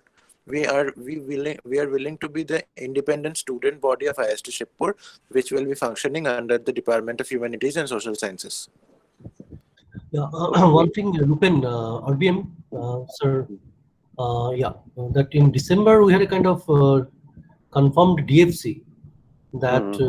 actually sought for a full-time clinical psychologist or a psychiatrist for a Hmm. department appointment. So Hmm. it is May. So possibly you need to enlighten us what happened about that. Yes, as I have told you, na, I pursued it. I have sent this resolution to the Dean of Faculty Welfare, and it was about to happen, and then it did not. So I inquired about it from the Dean's Faculty Welfare, and he told me that during the elections you cannot appoint anybody new, right? You only renew the contract, so that is why it is just not possible. So after the election is over, now we can proceed it. I can request the dean of faculty so that he does something. And one more thing, perhaps Suhashish, you remember that Dr. Mundol said that he has some committed assignments. He was there at that time in IIT KGP, perhaps, if I recollect it correctly, and he had some, pre-committed assignment in some RPM, university. he is likely to join as a kind of in a central facility as a universal counselor come helping, though he would be situated in department. But we also had a kind of proposal for a permanent position as assistant professor in psychology, Oh, clinical that psychology. permanent position is not possible because no permanent appointment is taking place right now due to that reservation problem. You perhaps you know, right? Because there is a reservation problem for IST Shibpur, and that is why no department is right now getting any permanent faculty, as far as I know, right? So we'll have to, uh, if we want to proceed further right now, we'll have to proceed with this guest faculty issue, right? That's the problem. But that resolution is there with the administration that whenever we are going to fill up the permanent positions in our department, one post is reserved for this psychology area. That is there Okay, now already. okay. Thank That you. that was sent at the time of Professor P.S. Roy when he was the head, right? So that post was not filled up. That is a different thing, but it's there. So let us hope. Let us hope for the best. Let me see what we can do. Uh, uh, so I can send a reminder to the Dean of Faculty Welfare uh, that the elections are over. So will you please proceed to Also, formalize?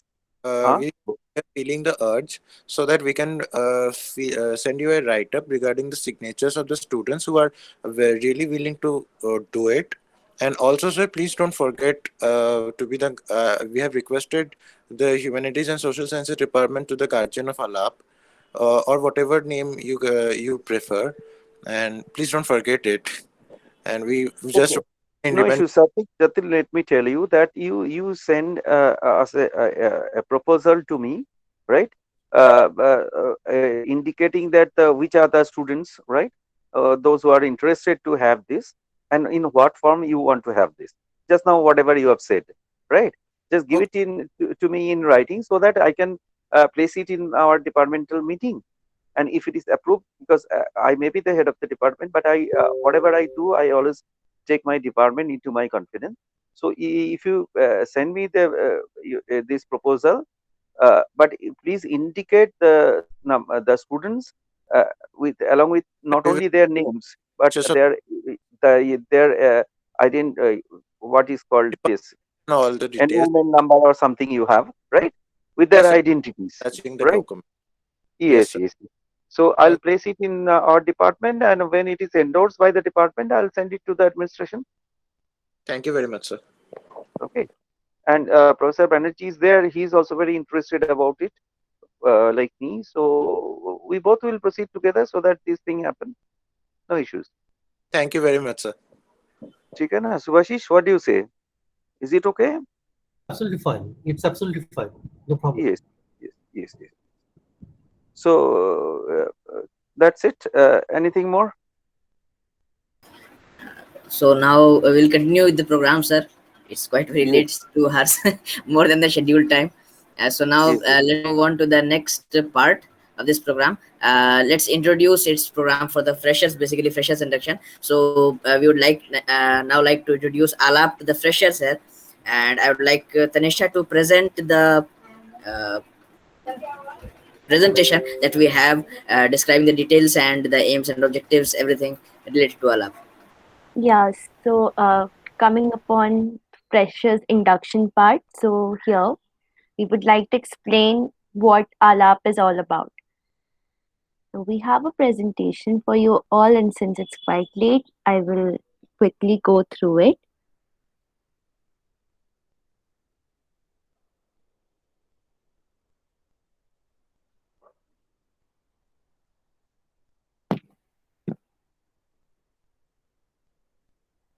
Okay, so coming upon what is ALAP. So before I start with what is ALAP, ALAP was founded last year in May by Mr. Priyam Chakraborty, who is a PhD scholar in Department of Mathematics in our college, along with Shreya Ghosh, Mritunjoy Halder, and Sattwik Barua, who are undergraduate students in our college.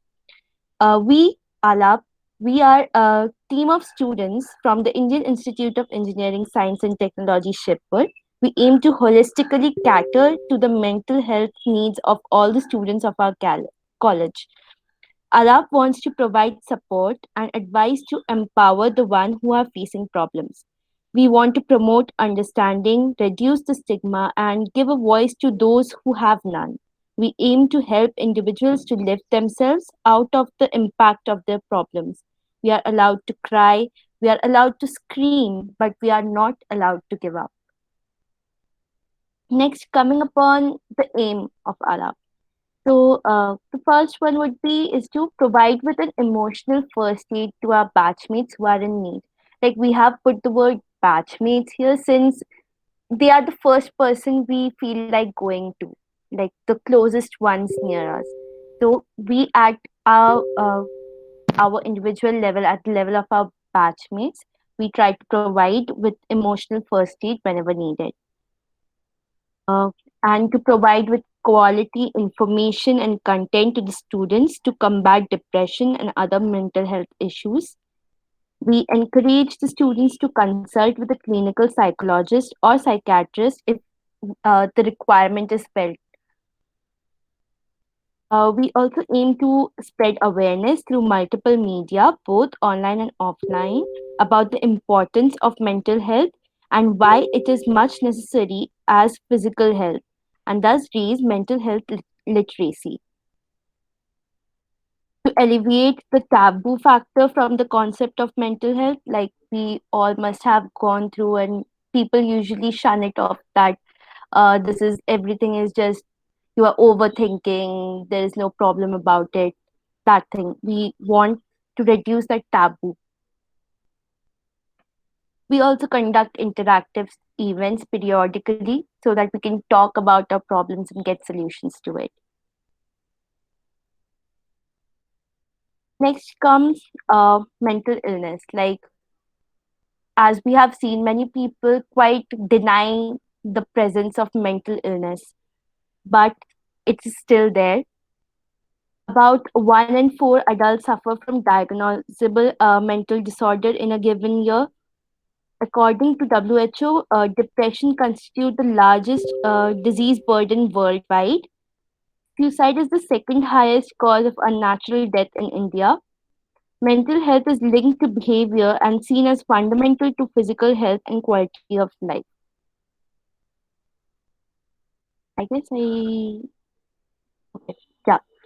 So I just gave you a lot of statistics at the point, but that's the point. This mental illness that we are talking about, that is there.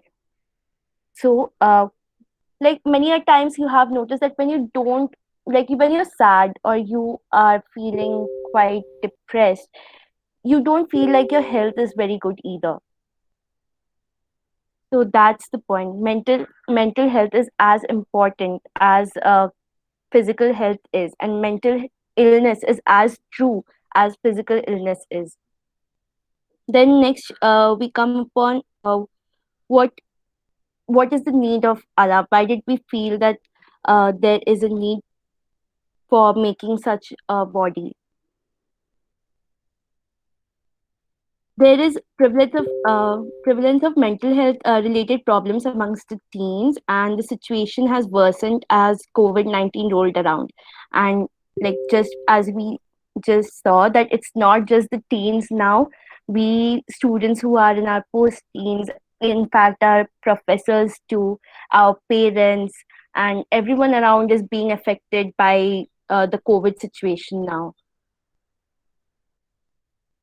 In severe technical institutions like IITs and NITs, the suicide rate is quite alarmingly increasing. Like during, like I don't know if you guys will remember, during the initial times of lockdown, we had been hearing a lot about suicides in different institutes.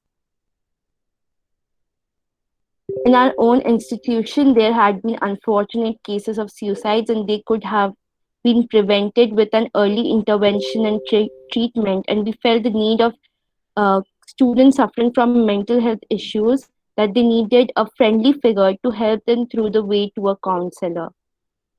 There needs to be an awareness program for students to actually opt for professional guidance. Just the presence of a professional might not be enough.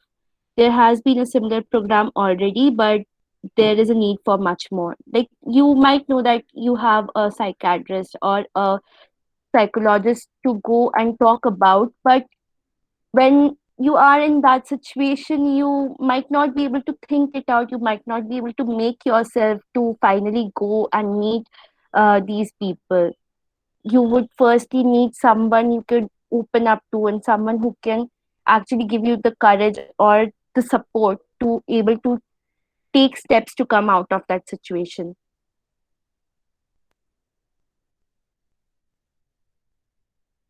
Okay, so we aim to, our goal is to act like the bridge between an individual and the professional, and to provide a platform for let people to ventilate while maintaining their confidentiality, uh, to form a team to provide psychological first aid, and after getting training, and from a their peer support system, and to mobilize various clubs, societies, organizations to channelize a part of their work towards the issue of mental health, and to spread awareness about mental health. So here, we in ALAP, we believe those who fight with mental illness are stronger than you think. We fight to go to work, care for our families, be there for our friends, and act normal while bearing unimaginable pain. We fight for our health every day in a way that most people won't understand. We are those who believe it's okay to be not okay. So this understanding is what we have here. We believe that we all are stronger together, and that speaking out and having a support system can make us deal with this a lot better. So finally, Alap is a place where no judgment will be ever passed, regardless of who you are, where you are from, your gender, your sexuality, whatever you have faced in your life. It's it's all a comfortable space here where no one is going to judge for what you have gone through or what you feel about yourself, but you will always get someone to be beside you, to be supportive and understand your situation. With this, we come to an end of the presentation.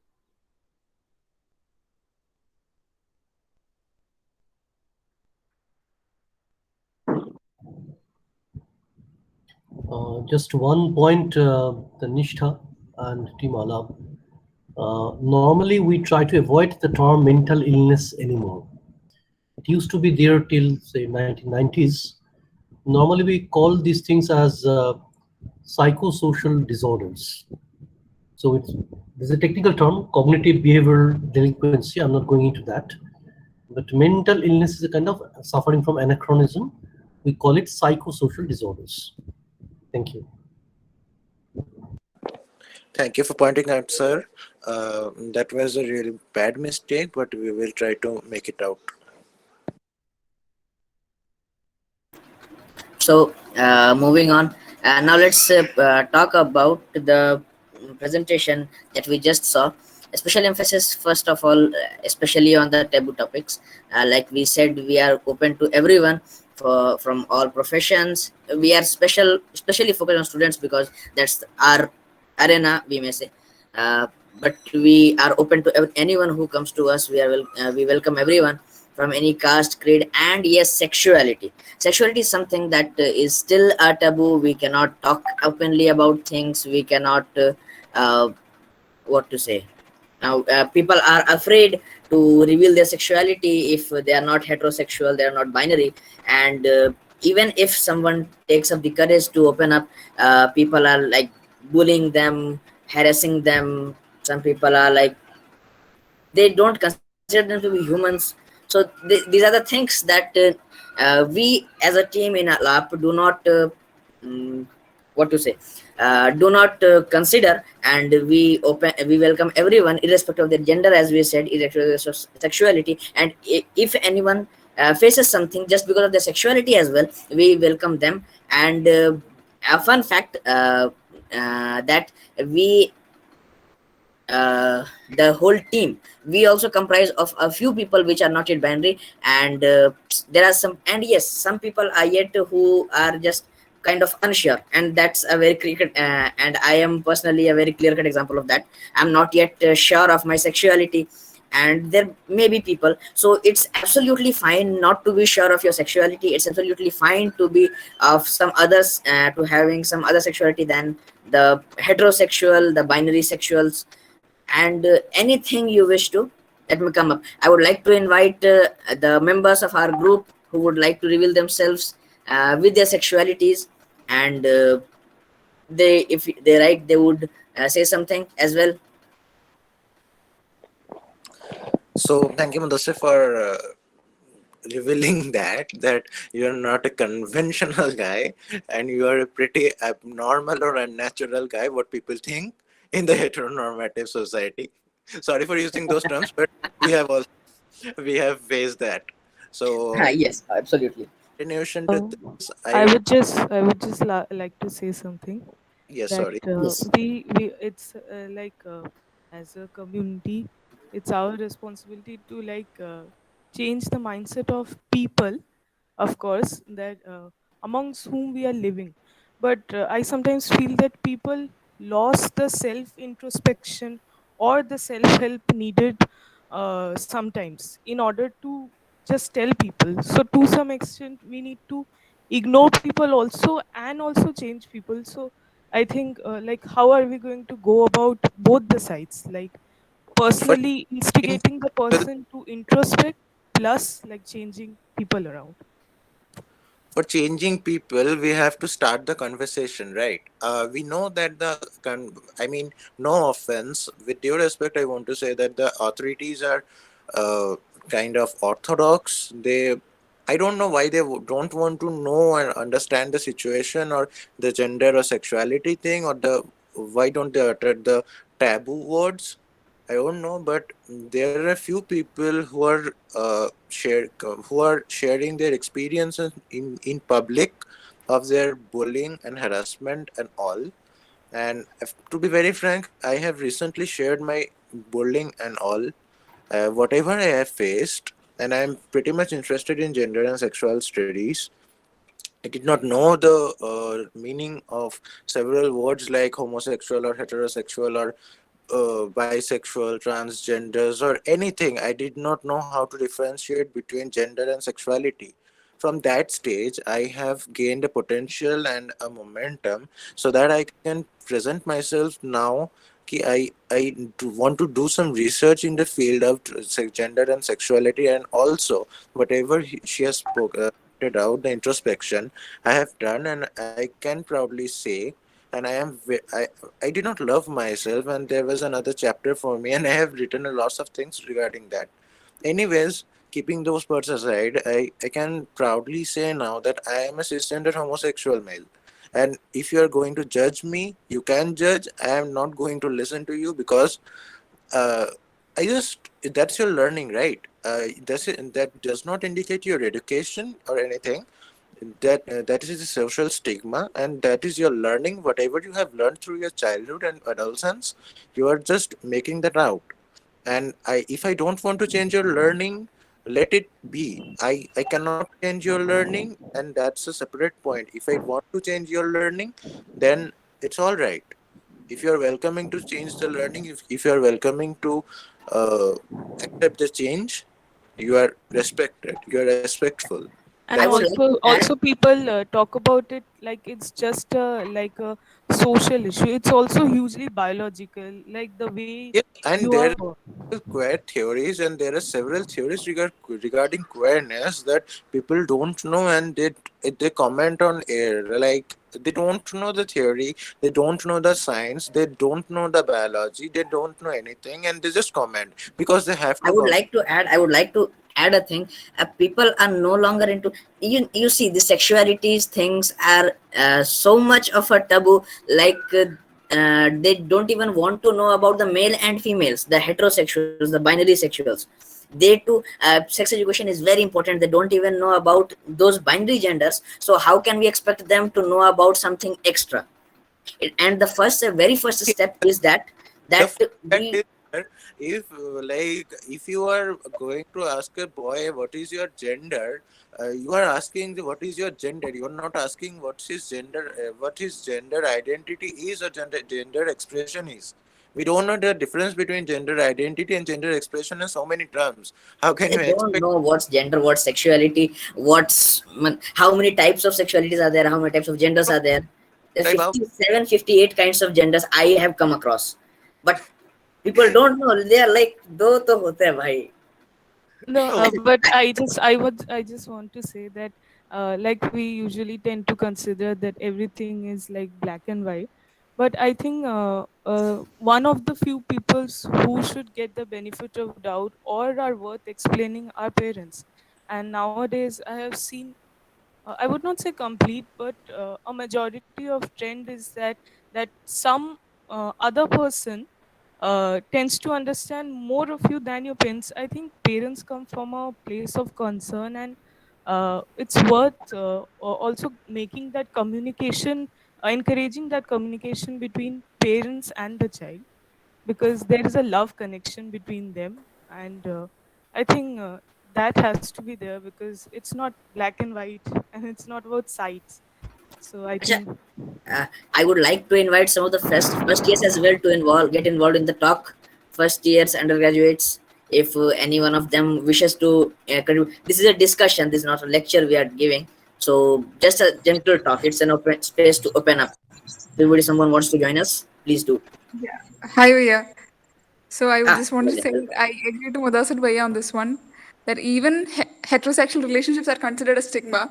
So homosexuality is like way beyond the reach. So even dating is considered a stigma. I mean, there's no way I could tell to my parents that I'm dating a guy. So even homosexuality is like out of the reach for now. we need to know what's gender, what's sexuality, and first of all we need to accept that ourselves, people who are homosexual, are feeling like I am not capable of something, I am not a human being. They don't love themselves, as Satvik said, as I the time felt, before he did not know about this, he did not love himself. So that's a bad and thing. I We need to felt accept that things first. in school, right? I am raised in a suburban school, which is a government aided school, and you can imagine the situation, right? I did not have the privilege to some intellectual connections or something like that. People were very average right there, and I was one of them. That's it. I felt like an alien for years and years. So I just want to ask, like, if it is not too personal, that as you have faced that kind of growing up, you have faced a certain rigidity in terms of acceptance from people, right? So Yes. are you like open to further like explanations, or you just decide to like ignore? What kind of explanations are you asking about? Like as you said that you have grown in a relatively rigid like surrounding in terms of this topic, right? Yes. So like what is your opinion now about people? Do you have hope that some Uh, another group of people might understand you, or you think that they are so similar? let me share an experience. And that will be very personal, but I don't mind sharing it because I will not be revealing any name. So I live in a hostel. This is hostel 8, and I have room number 404. And if you go in front of my room, you can see in Bengali there is written, "Beware, Sattwik lives here. He's gay," or something like that. Beware, Savdhan raho. This kind of things. So I would just like to say, and the guy who had written that was like was called was calling me for numerous times, at least 10 to 15 times, and over Facebook or anything, just because he got afraid that this issue might get to administration or they can take several actions because he belongs to a different country. And with respect to this, I just want to say that I have put this issue forward in Facebook, irrespective of whatever people do say or think. I just wanted to reveal the things that were happening with me, and the things I have faced and still face, so that people don't feel the void. Like, people should not feel alone, right? The main problem which I have faced is I felt alone for a very long time, and I did not see the kindness, I did not see the love amongst people or anyone around me, so that I could not open up. I had just one friend who was with me. I was very much afraid that he may judge me. And there are several aspects of a teenager when you're growing up, and you are a single child in your family, and you are raised in a heteronormative society. Uh, this is more like, जो हो रहा है होने दो, ये कुछ दिनों का मामला है, तुम्हारे दिमाग में घुसा है, ये इंटरेस्टिंग लग रहा है, बट टाल देते हैं लोग इसको. So basically, now, after realizing all the things, if people want to know what is gender and sexuality, what was my experience or something like that, or whatever I face or anything, I would be happy to let them know, because I got no other person that uh, who can just educate me about these things when I need help. If someone needs help, if someone comes across me, I would love to let him or her know the things whatever I know in terms of So gender like or I not. just want to ask another question, that you said that you have self introspected and you have reached to a conclusion. So like in case, like, have you like stopped yourself from self introspecting further on this? Oh, no. I believe that the sexuality thing is fluid, Yeah. and I am not rigid. I am not that rigid that in my case, I identify as a cisgender homosexual male, which means I am attracted to the persons who identify as cisgendered males, Hmm. and I am attracted to no one. Shatik, just a second. Yes. Can I invite a friend to join in? Like I was talking with him way back before ALAP was a thing on creating a platform where people can come up and reveal themselves. So Yes, can he join? yes, sure. Yes. Okay. Actually, the thing is, I identify as a cisgender homosexual male. So the thing is, I believe the sexuality thing is fluid after some studies, and I believe that if there, I mean, if I want, I mean, I have come to know that gay guys can have female crushes or have any crush on any other gender identity or anything. Even they can get physically intimate with any other gender identity, and they can reveal themselves, or they can identify themselves as homosexual males or something, if, whatever they want to say. And not that thing. And I can possess multiple sexualities. That also I have come across, and which was very kind of surprising for me in the initial stages.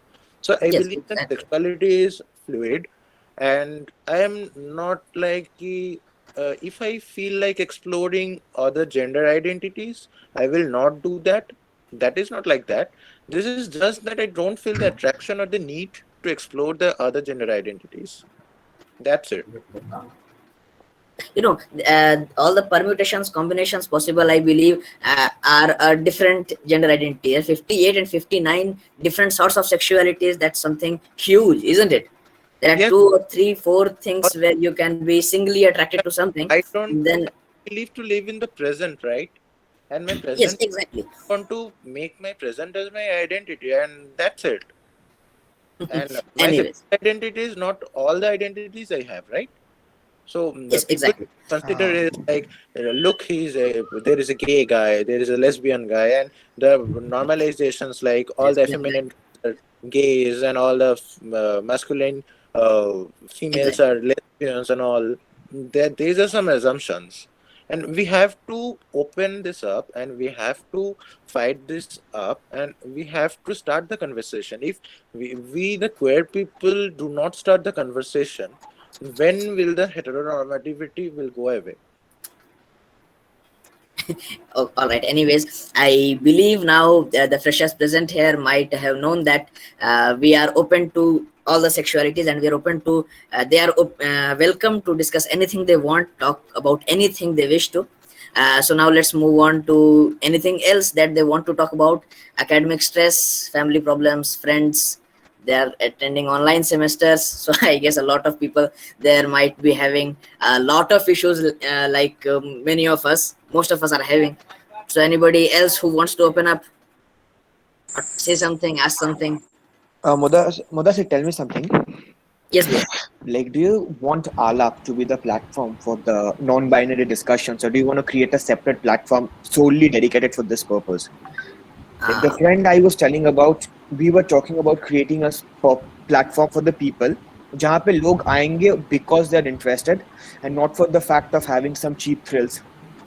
Okay, so Okay. Shubhito was the friend I was talking about. He is also from third year computer science. okay, welcome bhaiya. So, hi Is Shubhito. from a Department of Computer Science and Technology, third year? Yes, Shubhito is third year. Hi Shubhito. So yeah, do you want to create a different platform, or like me and Shubhito, we were thinking about creating a platform for the people who are See, genuinely interested. honest, to be very honest, for that, I don't know whether this is okay to reveal in front of the professors or not. But see, I have come across several queer people in campus when I was in campus. So, and they don't want to reveal themselves, and which is their personal choice. And I'm not very sure that how many of them will come around us and will help us in providing a secure and good place, right? And in case of ALAP, and this is a very competitive institution, we all know, and I don't know where how people will be reacting or how they will be helpful to this. So in this case, I mean, in Alap's case, we just want to incorporate the queerness, and after that we have to plan some strategy, because there are several things have happened with Alap and the administration, so that we have drawn a conclusion that we do want to be an independent student body instead of a club. There are several reasons behind that.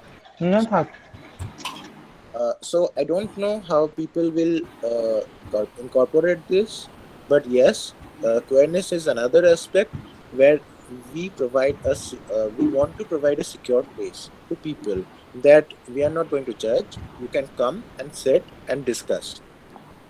Yes, exactly. I will discuss and then inform you, Bhaiya.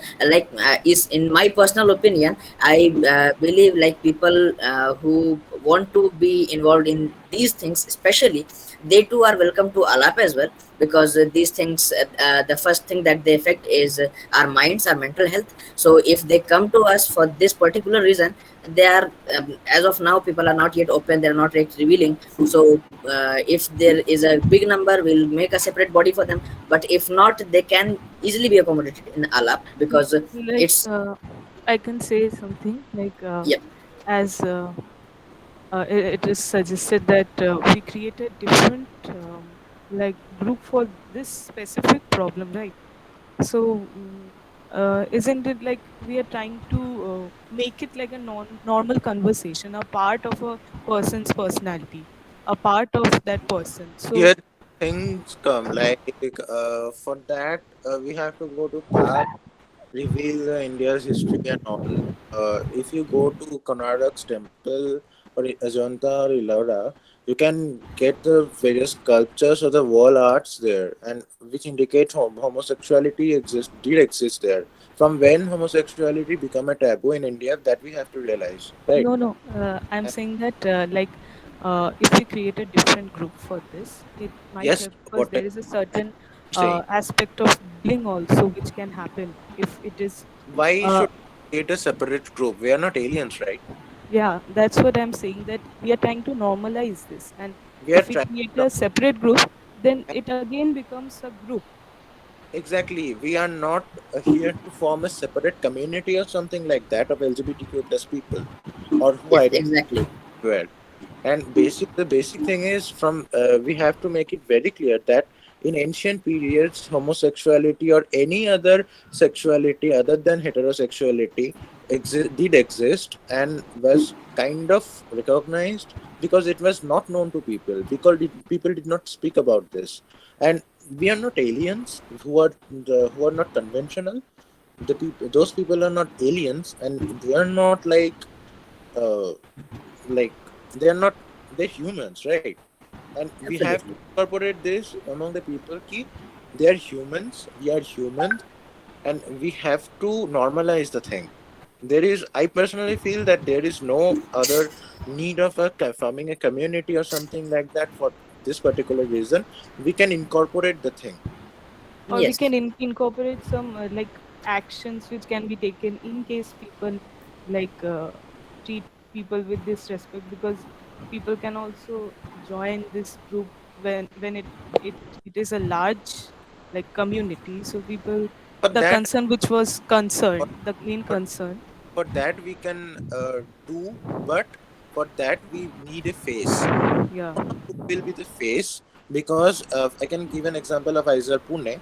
Aizer Pune, there was the Didi who identifies as transgender female, and she was the topper, or I don't know. She was academically brilliant, and she formed a club called Satrangi, where all the people go and discuss their problems, and they also take care of their mental health.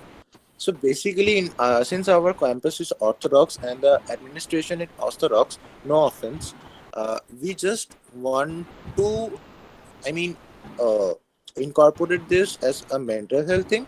And after that, if they want to know whether we incorporate sexuality or like, so we can do that. I feel. And Yeah. Sudeep Toda was going to talk something. I stopped him, and I'm really sorry for that. yeah. Um, Anurag Bhaiya has put up a message. Yes, Bhaiya, we are surely open. We ALAP, you can take individual members from there and you can talk to them. You can talk to the complete team. To make it Whatsoever, absolute confidentiality easier, will be maintained. That those is something we can assure. and those who are queer in Allah, they're open, they're like they have posted it in public. So we are Is not there? ashamed of anything, and we are ready to go wherever needed or whenever needed. educate people if they want to. Yes, exactly. From Jyoti Jaiswal from first year, I guess she wants to say something. Mic is on. There was some noise, small noise from there. Jyoti, Uh, no, I was just listening. I thought I did think about raising some points, but there was a discussion going on among you no people. problem. So, Now you can put up your point. uh, actually, I just hello, am I audible? Yes, yes, you are. Yeah, few days ago only I realized that what is like I am an introvert. I may appear as an extrovert to you, but I am an introvert. I don't like to discuss my personal things and issues with people. But nowadays I feel like it's good to discuss. Like it releases. You can heal in less time if you have some sufferings, then discuss it off, yeah, with people who don't judge you, obviously, but it's hard to find people like who won't judge you. I think that is one of the reason that I wasn't open with for my sufferings in front of people, because I was afraid like what if they raise a judgment for me, like this girl is very emotionally unstable or something. So I was afraid, and that's why I kept my humor side high, and I preferred to be cool. I am cool, but like nowadays I'm feeling like people will judge you no matter what. So better try to heal yourself. If you have something to discuss, then do it.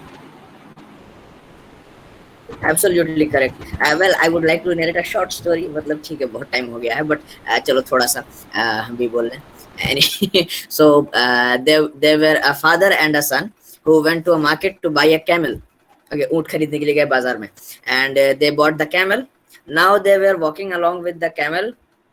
The camel was going and they two were walking side by side. So the people in the market laughed at them. Hey, hey, hey, hey. See this camel with them and still they are walking on their foot.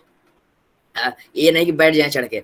Okay, so the father said that okay son, you sit there.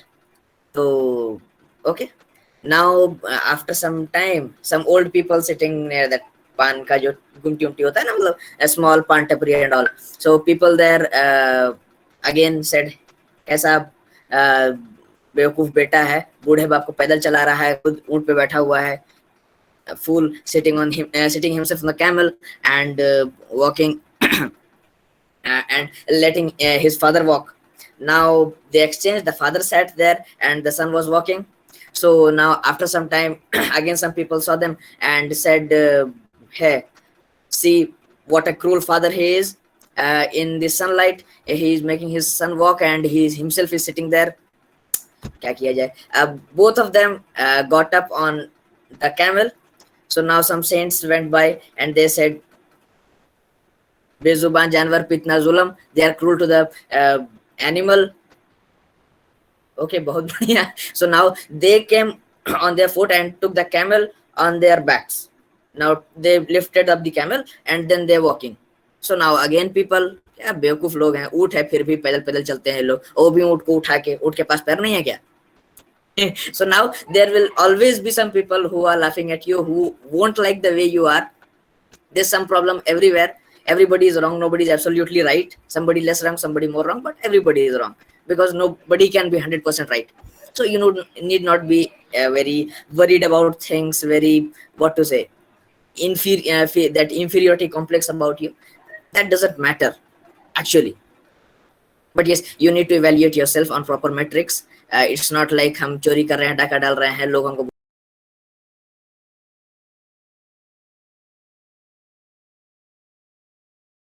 Evolution On, is a on severe thing that people face who have OCD, right, Modassir? like yes. like as Jyoti said that it's really difficult to actually, and plus you're also always like in a dilemma that what is the real people, so you don't want to share stuff because it's very difficult to find people with whom your frequency match, because you need a certain like security to share stuff. So I Exactly. You think need a that, personal space. yeah, I think that I would suggest that the people, like among the very few people who will not judge you are your parents. Like their like harsh words maybe out of concern or like immediate measure to distract you from what they think is not right, but you can always like approach them not being insecure of your secrets, because they are the only person. So I think they are a big source. Also, because 18 years of our life, we see them as a parental figure. And when we become 19 and 20, then we sometimes give up the option of them being a friend. So I think we never see their friend side, because till 18 years, they also have a side that we have to make them, we have to guide them. So they are under that pressure. So I think they are an option to whom we can go. And then of course search for people. It's difficult, but still search for people with whom your frequencies match a bit.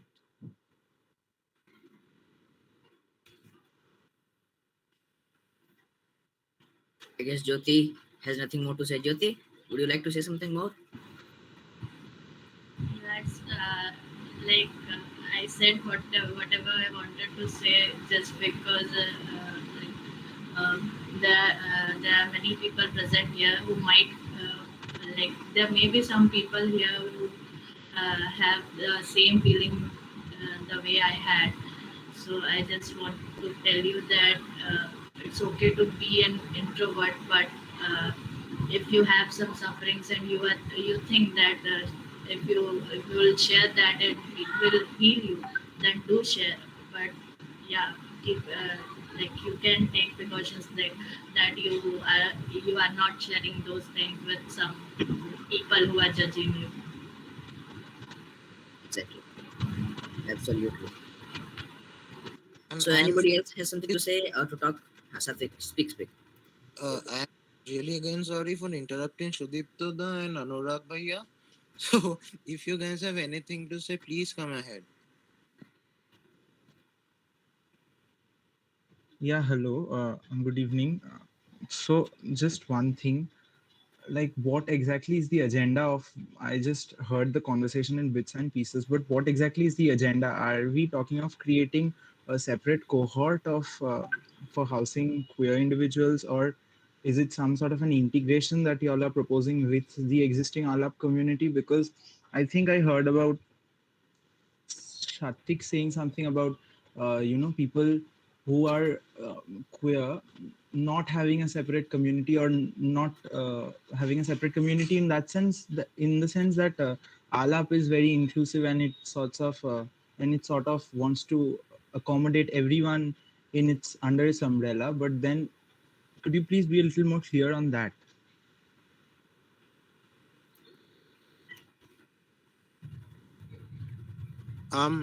See, the basic thing is, this is the freshest introduction to of ALAP, and we have focused on several other issues, and we assume that there are several queer individuals from the first years, right? And uh, I personally felt several other things when I was in first year, when I was ashamed and when I was covered and I was frightened to meet people, and I usually thought, okay, what people would say. So Alap just wants to provide a place where everyone can come and everyone can say ki I am this, irrespective of his gender or her gender, sexuality or anything. Uh, But you're then assuming that people are okay with coming out to other people in ALAP, which might not be the case. we are not assuming. There are several people in Alap who are queer and who are not yet declared their sexuality publicly, or they do not want to interact with people. Right? We have space. Ki you don't come. You are able, then only come. And there are several other peoples in Alap who identify as queer, and they are not interacting with the other guys right now. This is just because I am comfortable revealing my sexuality. I am interacting, and nobody is going to force anyone. Nobody has the right to force anyone. Nobody has the right to judge anyone in a lab. If this happened, if the member would be thrown out, and there were several incidents and there were several instances where the people left a lab just because of this reason. Their non-judgmentality, their non-judgmentality, and some kind of they try to do politicization. We do not encourage it, we do not incorporate it, and we will not incorporate it. This is why this is the reason why ALAP wants to become an independent student body, where there will be no position of general secretary or treasurer or something like that. We will be acting independently under the Department of Humanities and Social Sciences, and we will incorporate the queer people and queerness. And Sat- to be very honest, we want to make IIEST Shibpur as a queer friendly campus. Satvik, like you are, uh, you have overcome that, uh, you have overcome that, if I may call it, fear of people judging you to some extent. Yes, yes. But there are people who will, if we make a separate group for this, uh, maybe people don't join that group under the impression that they will Uh, be associated. So what whatever is in our mind, see, whatever the decision is regarding ALAP, we are to be very frank. This is not decided yet. And in this decision, the core members and the oldest members of ALAP do take the decision, irrespective of what others say. We do take the opinion and take the thoughts, and we can decide that later. But we have this is not the stage where we can, because if we put forward the issue of queerness or LGBTQ plus thing in front of the administration, they will never let it happen. yeah, because then it will stand out, and there can be a possibility of, And to be, I'm sorry to tell this in front of the freshers and several other people, and also I'm sorry to Subhasis sir. There is a people in the there is a figure in the administration who has lots of power, and technically the third person in the hierarchy who has the most power, who has the most power in the institute, has commented that the mentally retarded persons will be sitting in a room and they will be shouting, and we will be taking fun of them. Alap is meant to be like this. So for that person only, we cannot. I mean, the person who cannot distinguish between mental health or mental illness and mentally retarded person, I I don't think I should make an approach to understand him, make him understand the LGBTQ plus thing or the queerness. I don't think that that's a good idea. For that, we can have a separate discussion. But these are the things we have faced till now.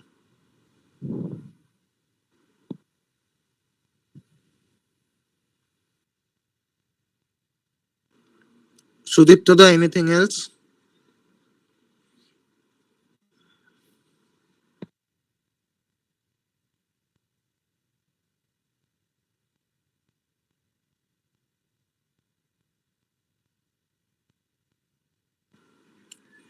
Sudiptada, anything else? Or Anurag Bhaiya, anything else? Thank you. Anurag Bhaiya, anything else? Or Mudassir, if there is anything, the freshers? Does anybody else have something? Hey, may I say something like which is not related to this? Like shifting the Yeah. conversation. a little bit? Sure, Yeah. sure. I feel like I can't say for all of us, but most of us who are in engineering institutions and stuff, they have not been able to enjoy the last few years of their school life as much as we may have liked to. And many like me probably were like really enthusiastic about like looking forward to college opening and like having all that fun in college, which we missed in the last years of school. And to be honest, I'm pretty stumped that we are not able to have that. And it's just like moving on from one link to another and from one WhatsApp group to another. And it's, I feel like obviously it's not the same as like being in college itself. It's probably not something up for discussion, and it's obvious that we can't really do much about it. But it's something that I wanted to like put out there Well, because I Pragya, personally I feel would very agree to strange. one thing. I would agree to one thing that it's not something about which we can do something. But I would disagree on this that it's not something we can discuss about. You are feeling No, I enthusiastic. You are feel not. like We people can may not discuss. want to like what can we even do about that? Like except like wailing about it. And not everything requires a solution. Not everything requires a solution. You can just vent True. out. Yeah. Like Not I'm everything pretty Uh, is stumped well. for that. I think most of us are in like they are like still we have a hope like after a few months we will be in college, so that hope is affecting us somewhere. So we need to just accept the fact that it's not going to open for around maybe for 1 year at least, and just accept it. And if we accept the reality, then it's easier for us to handle the current situation without any mental uh, barrier. I And also, absolutely accept that it's not possible to like. I'm really grateful that I'm at least safe from COVID. My family is safe. My locality is safe. But yeah. I'm not saying that the situation does not exist. That would be denial. That would be living in denial. I accept it, but still, I don't know. It's kind of really saddening for me, and I think it's the same for a lot of us because I mean I know basically like five people from my own department, which is strange because we have the group system now, so we don't have that much interdepartmental and like interaction with the people in the department much. So yeah, that's pretty much it. Obviously. Anyways, but if you feel like talking about something, if you feel like saying, and we, yes, as Jyoti said, we all of us have a hope that शायद 2-3 महीनों में खुल जाए college. Uh, it's not like we are seeing the conditions around us. It's like we are praying. We want the college to open. तो शायद कहीं खुल ही जाए अच्छा लगेगा, isn't it? So that's the thing. And after that, everything's good. Means not everything's good, but ठीक है, ऐसे ही चलना है, क्या कर सकते हैं. Not everything requires a solution, as I said. We are all just coping up with the situation anyhow. Yeah. We can relieve ourselves, do some yoga, and then you can do something that you like, music and all. And as Subhashis sir, I'm a huge fan, as I said. Again today I've become a fan that complete aloha concept. So that listen and observe and really elevate everything. That's awesome. So listen to music, know about things, read something, write something, and whatsoever you feel like lying down, you feel like drinking some water to make you feel good. It's not like you are sad and you want to make yourself more sad, so you listen to some more mellow music. You are sad and you are lying down on a bed, and to make yourself like ठीक है तो और पड़े रहेंगे, ऐसा नहीं होना है ना. You need to elevate yourselves. Anyways, so now let's end up now. Let me give. I just want to say one thing that as this COVID situation is from around 1 year, and we can't just sit back in the home thinking that at some point of time the situation will be okay, and we will step out of the house and we can attend classes physically. We need to think about some ways to strike the balance between the COVID and what we can means like in presence of COVID, we can do physical interactions. Like we need to think some of the ways. We can't just sit back in the home, and government should do something about it. करने से ही होना है. Very well said. Because by this way we can't just lie back 3 years, 4 years. This is not the solution. Lockdown कर दो और सारी चीजें ठीक हो जाएगी, ऐसे तो नहीं चलेगा. सही बात है, लेकिन गवर्नमेंट एवरेंट के बारे में नहीं कह सकते भाई. That's very controversial, you know. Let's not do that. Let's not. हंसा दिया तो रंग. Yeah. Let's do the judgment. Anything else anyone has to say or something? As there is not, so we may conclude or something.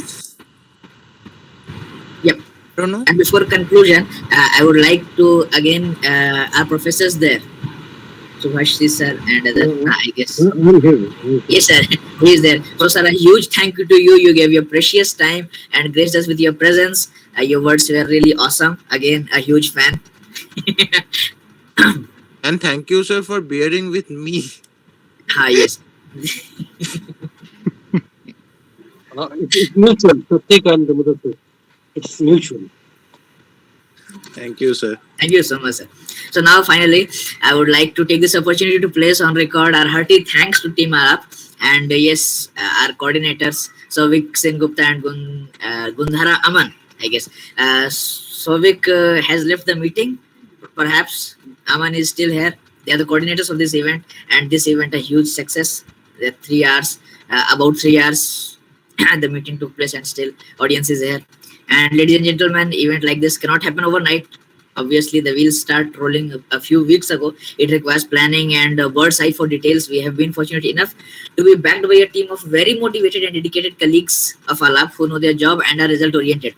I cannot thank everyone enough for their involvement and their willingness to take on the completion of tasks beyond their comfort zones. Vary on this vote of examples till your express motion fits the atmosphere right.